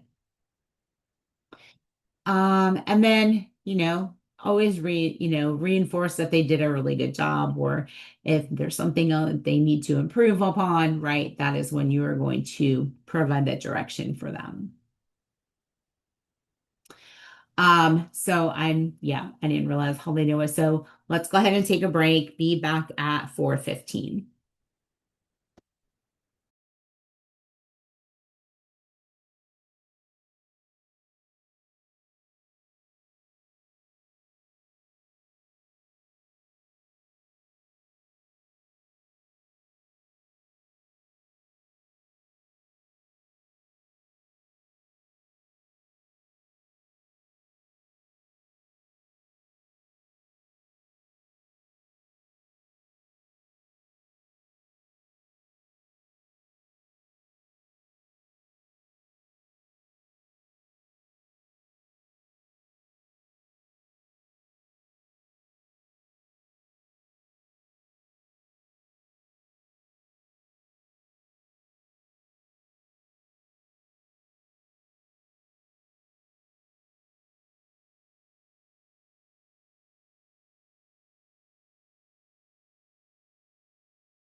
All right. So a couple more slides. So charge nurse's role, employee home problems. All right. So when we talk about, I said it earlier, right? Leave your problems at the door, right? You don't bring them into work. We understand that, you know, that always isn't possible, right? Things tend to follow us to work, right? Regardless. And so we will have to sometimes deal with employee home problems as well. And so one thing, right, we want to try to be supportive. We do want to express genuine concern and empathy, okay, but realize too, right? We're not counselors, okay? So don't fall into the monkey trap of counseling or even owning the problem, right? That is not what we're here to do. Team members need to be able to solve their own problems, all right? If personal problems do start to interfere with their work, then, we may have to escalate that. So, you may have to go to your supervisor, right, or whoever is above you in that chain of commands.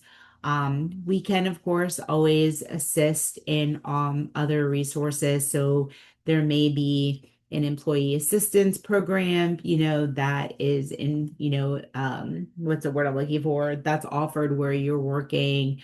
But sometimes you have to be a little bit creative in helping them. Again, you don't want to own the problem, you don't want to counsel them, right?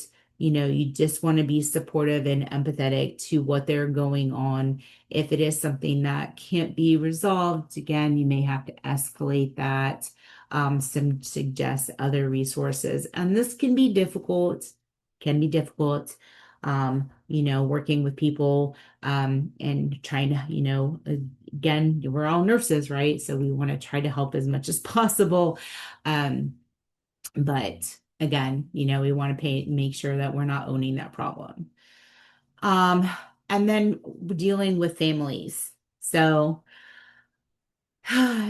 demanding, complaining families, right? These, a lot of times, you may have to deal with complaints from family members regarding care of their relatives.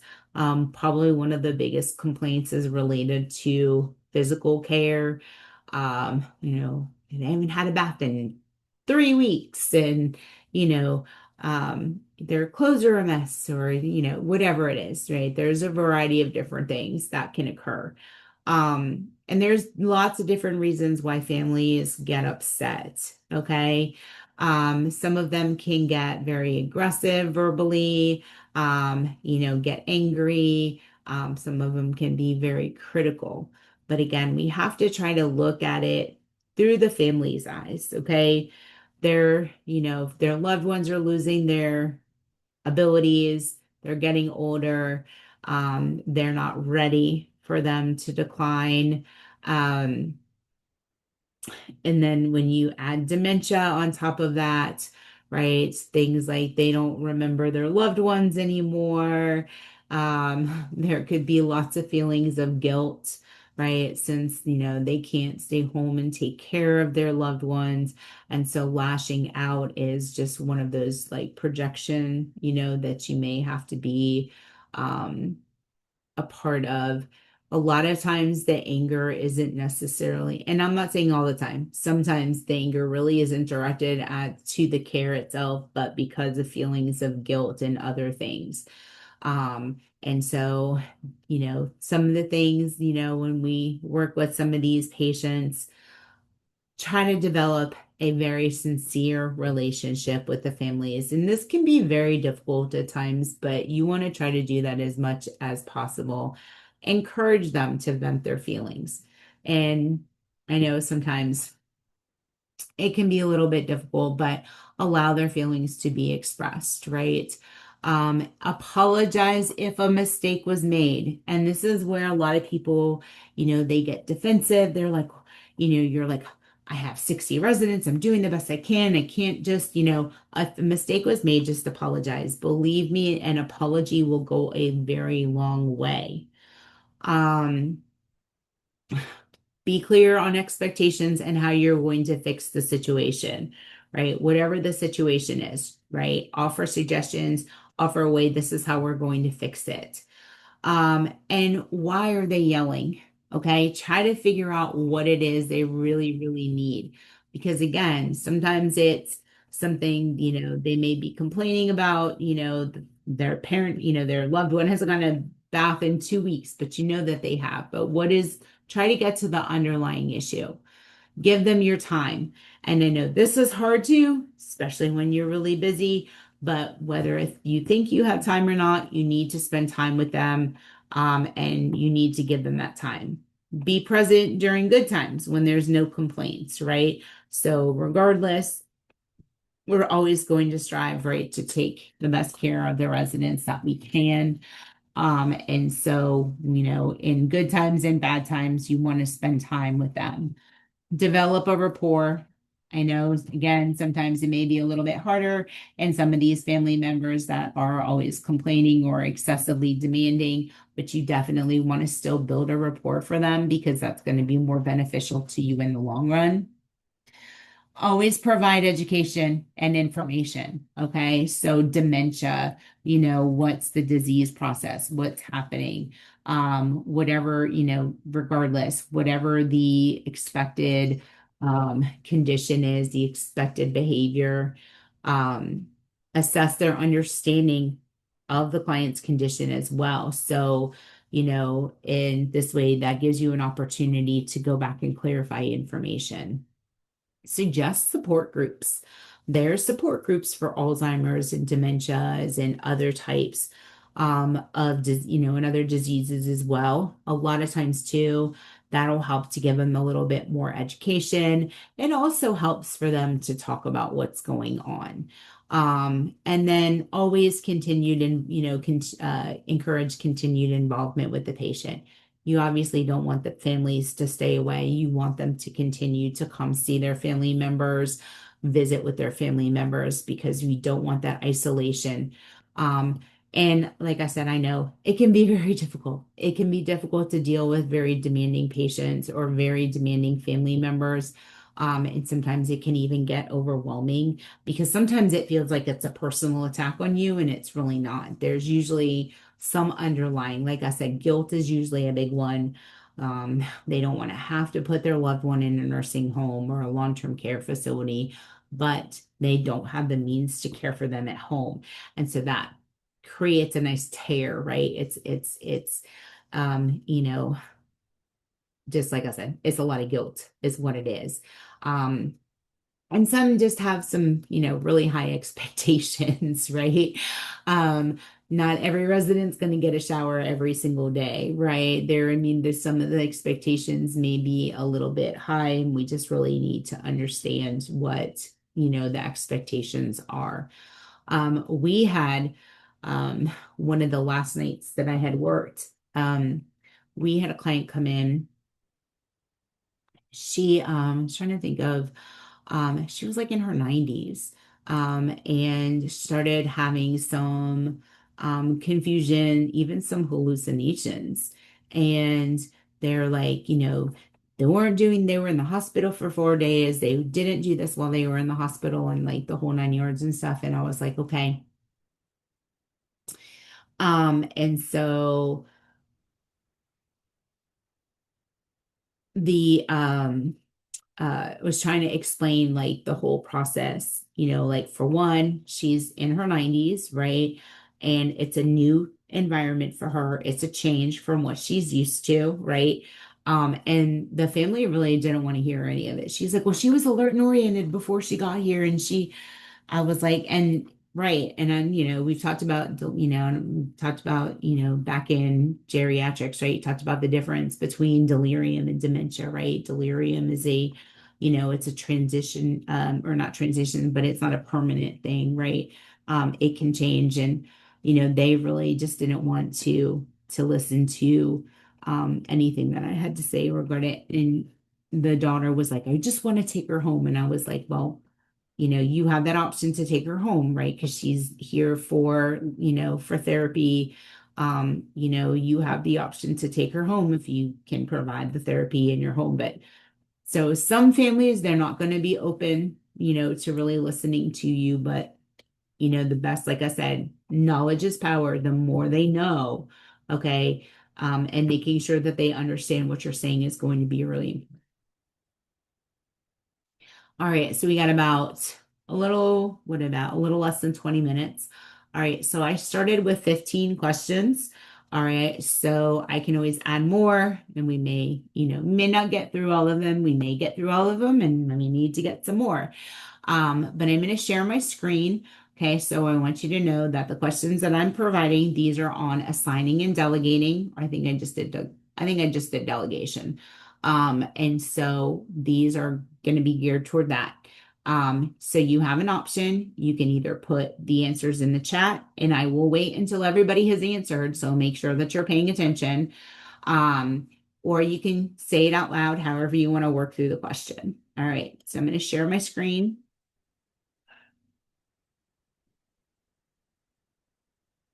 All right, so number one, for a patient with a tracheostomy, which duties can the nurse safely delegate to assistive personnel?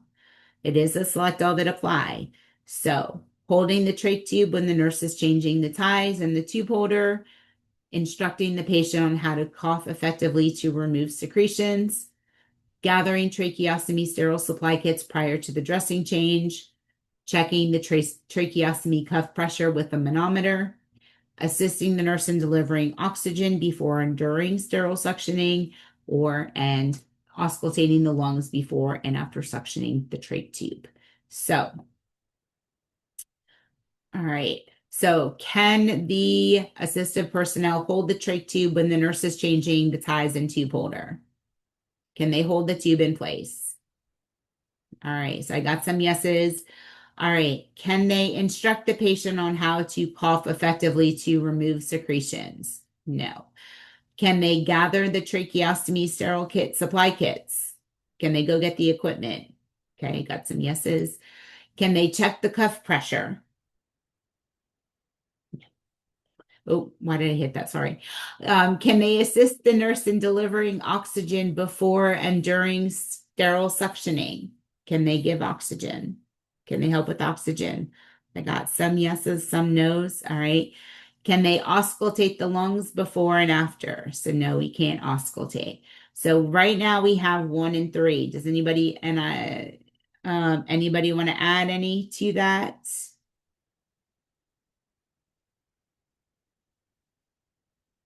No. All right. Let's see. Oh wait, 1 and 3. It's 5? Everybody. Was it 5? Da-da-da. It is 5. So yes, the AP can hold the trach tube while the nurse is changing the ties in the tube holders. They can assist in delivering oxygen as well, right? So the nurse has to stay sterile during suctioning, right? And if they need to hold the oxygen, they can actually hold the oxygen during that sterile procedure. They can collect the equipment. But no, you're correct with they can't teach them how to cough. They can't check the cuff pressure, and they can't auscultate the lungs. Good job. All right. Charge nurse has delegated reading the labs of a patient with COPD to a float nurse. Okay, so this is a little bit different. The patient has the following ABGs. So a pH of 7.35, a CO2 of 48, an O2 of 80, bicarb of 28. The float nurse is unsure if he should take any further action based on the ABGs. Which course of action should the charge nurse suggest? So 1, suction the patient. 2, increase the oxygen. 3, notify respiratory therapy for a breathing treatment. Or 4, continue to monitor the patient. So based off of the ABGs, what should we do? Isn't it his CO2 high? I was just going to tell you, I was just going to ask you, what are normal ABGs?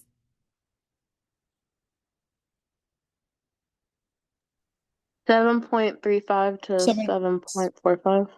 Right. So pH normal is 7.35 to 7.45, right? So that's normal. What's normal PaCO2? This one right here. What's normal? Anybody 20, know? 25 to 45. Very good. 35 to 45. So my CO2 is a little bit high, right? Yeah. O2 normal is 22 to 26. O2, 80 to Oh, 100. no, not this one.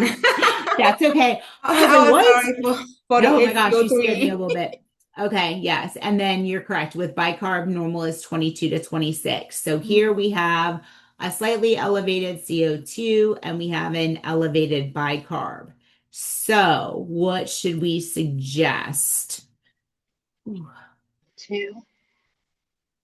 So two, I got a two and I got a three. No, I got a two and I got a four and then a three. All right. So let's see. I need somebody. Okay. I was going to say somebody needs to break the tie. We got twos and threes and I can't select both. All right. Three has the most. So I'm going to wait. What's this last one? Yep. Three has the most. So I'm going to hit three. So the correct answer is continue to monitor. So a patient with COPD will normally retain carbon dioxide. So it's expected that their CO2 will be higher and their pH will be slightly towards the acidic side. Bicarb is higher to compensate for the pH. So right now, that was the key, right? We have a COPD patient. Not bad though. You guys still worked through it. So, all right. The nurse has delegated all the personal care of her patients to the assistive personnel. Which of the following situations would warrant the nurse to give additional guidance to the assistive personnel? So we've delegated all of the personal care. So which would warrant the nurse to give additional guidance? So one, a patient with COPD who is reclining in a chair at a 120-degree angle, a patient with tuberculosis in a negative pressure room with the door closed, a patient on a clear liquid diet who is eating a popsicle, or a patient with viral pneumonia being transferred to x-ray with a surgical mask on. Which one do we need to give additional guidance to?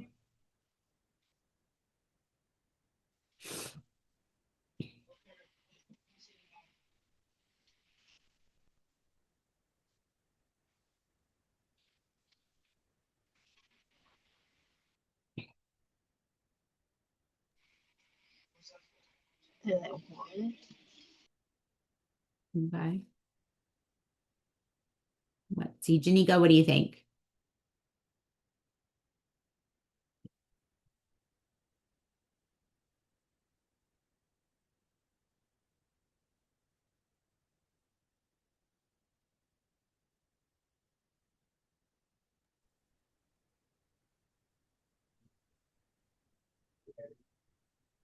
Is it?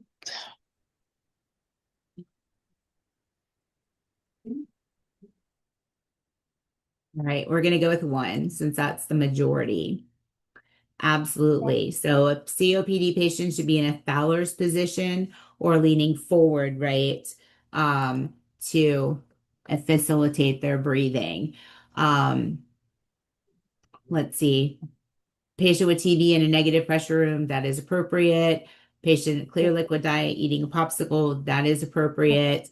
A patient with pneumonia being transferred with a mask on, that is appropriate. Good job. All right. Nurse is caring for a post-operative patient with a tonsillectomy.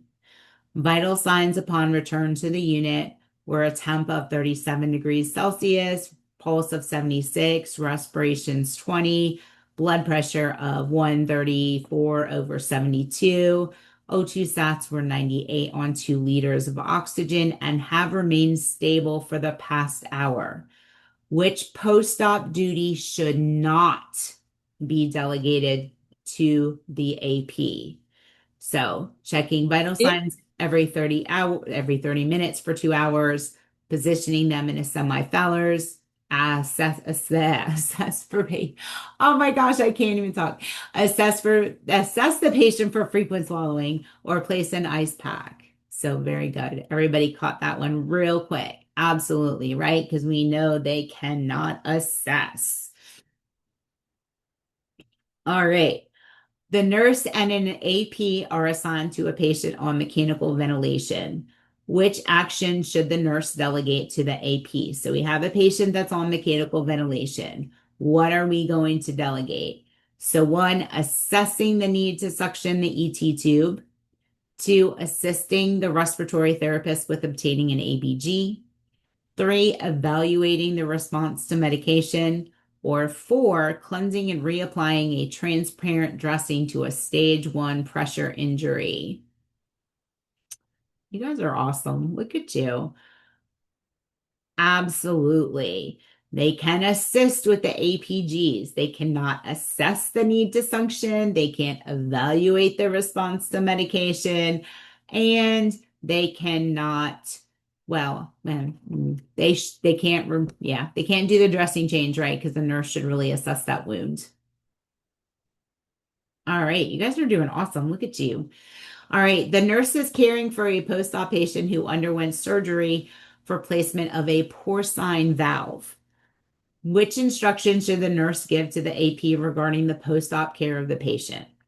So one, use a soft toothbrush when providing oral care twice a day. Two, chart I&O. Three, observe for and report obvious blood on the surface of the dressing. Four, report any complaints of chest pain or discomfort. Five, apply oxygen via nasal cannula at 1 liter per minute. Or six, remind the patient to cough and deep breathe every 2 hours. All right, so we have post-op patient who had a porcine valve. All right, so are we going to tell them to use a soft bristled toothbrush? I can't even say these words anymore. Yes. Can we have them chart I&O? Yes. Can we have them observe for and report obvious blood on the surface of the dressing? Okay. Can they report any complaints of chest pain or discomfort? Can they apply oxygen via nasal I can't even talk. Can they apply oxygen via nasal cannula at 2 liters per minute? No. Oops. What am I doing? And then can they remind the patient to cough and deep breathe? All right, let's see. Very good. Yes, they can absolutely have them, use a soft bristled toothbrush. They can chart the I&O.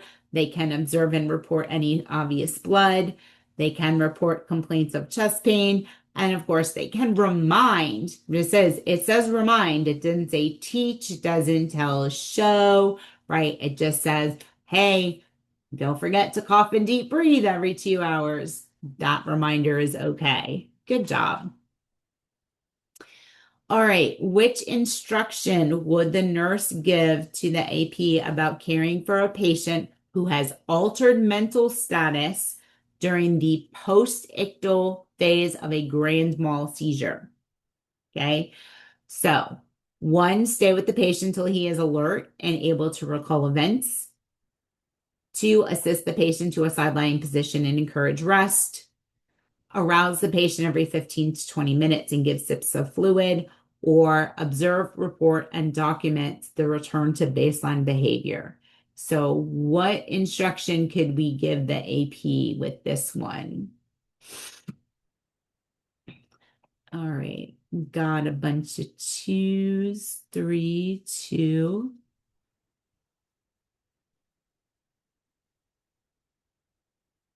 All right, so we want to go with 2. All right, so 2, absolutely. AP can assist the patient to the sideline position, which we know decreases the risk for aspiration. And you guys know what a postictal phase is, right? Thumbs up if you know what postictal means. All right, cool. So yeah, they're going to be tired, right? We're not going to wake them up every 15 minutes. We're going to encourage them to sleep. And staying with them until he is alert and able to recall events, that is not probably even an option. A lot of people after a seizure may not even remember. So it's all good. All right, probably the last one. Ooh, I like this one. The patient has a Glasgow Coma Scale score of 8. Which instruction would the nurse give to the assistant personnel? So, 1, encourage the patient to independently do as much self-care as possible. 2, remind the patient to use the call bell whenever assistance is needed. 3, identify yourself and explain everything you are doing as you do it. Or 4, raise the head of the bed before feeding the patient or giving fluids. So let's start with, what does a GCS score of 8 mean? You guys know what GCS is, right?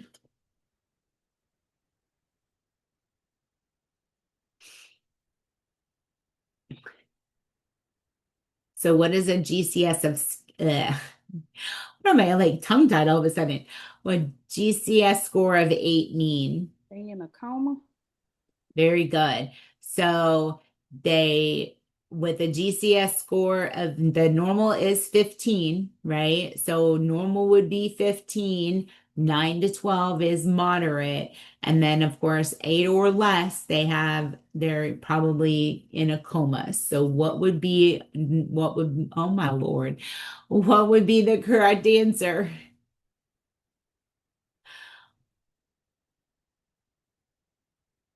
Very good. 3, identify yourself and explain everything you are doing as you do it. Good job. Why? Because hearing is always the last to go, right? That's the last sense. Even if they're in a coma, right? We've had people wake up from comas and say they've heard everything that has gone on in that room, right? So always, even if your patient is unconscious or, their level of consciousness is severely diminished, we always talk to our patients and tell them what's going on.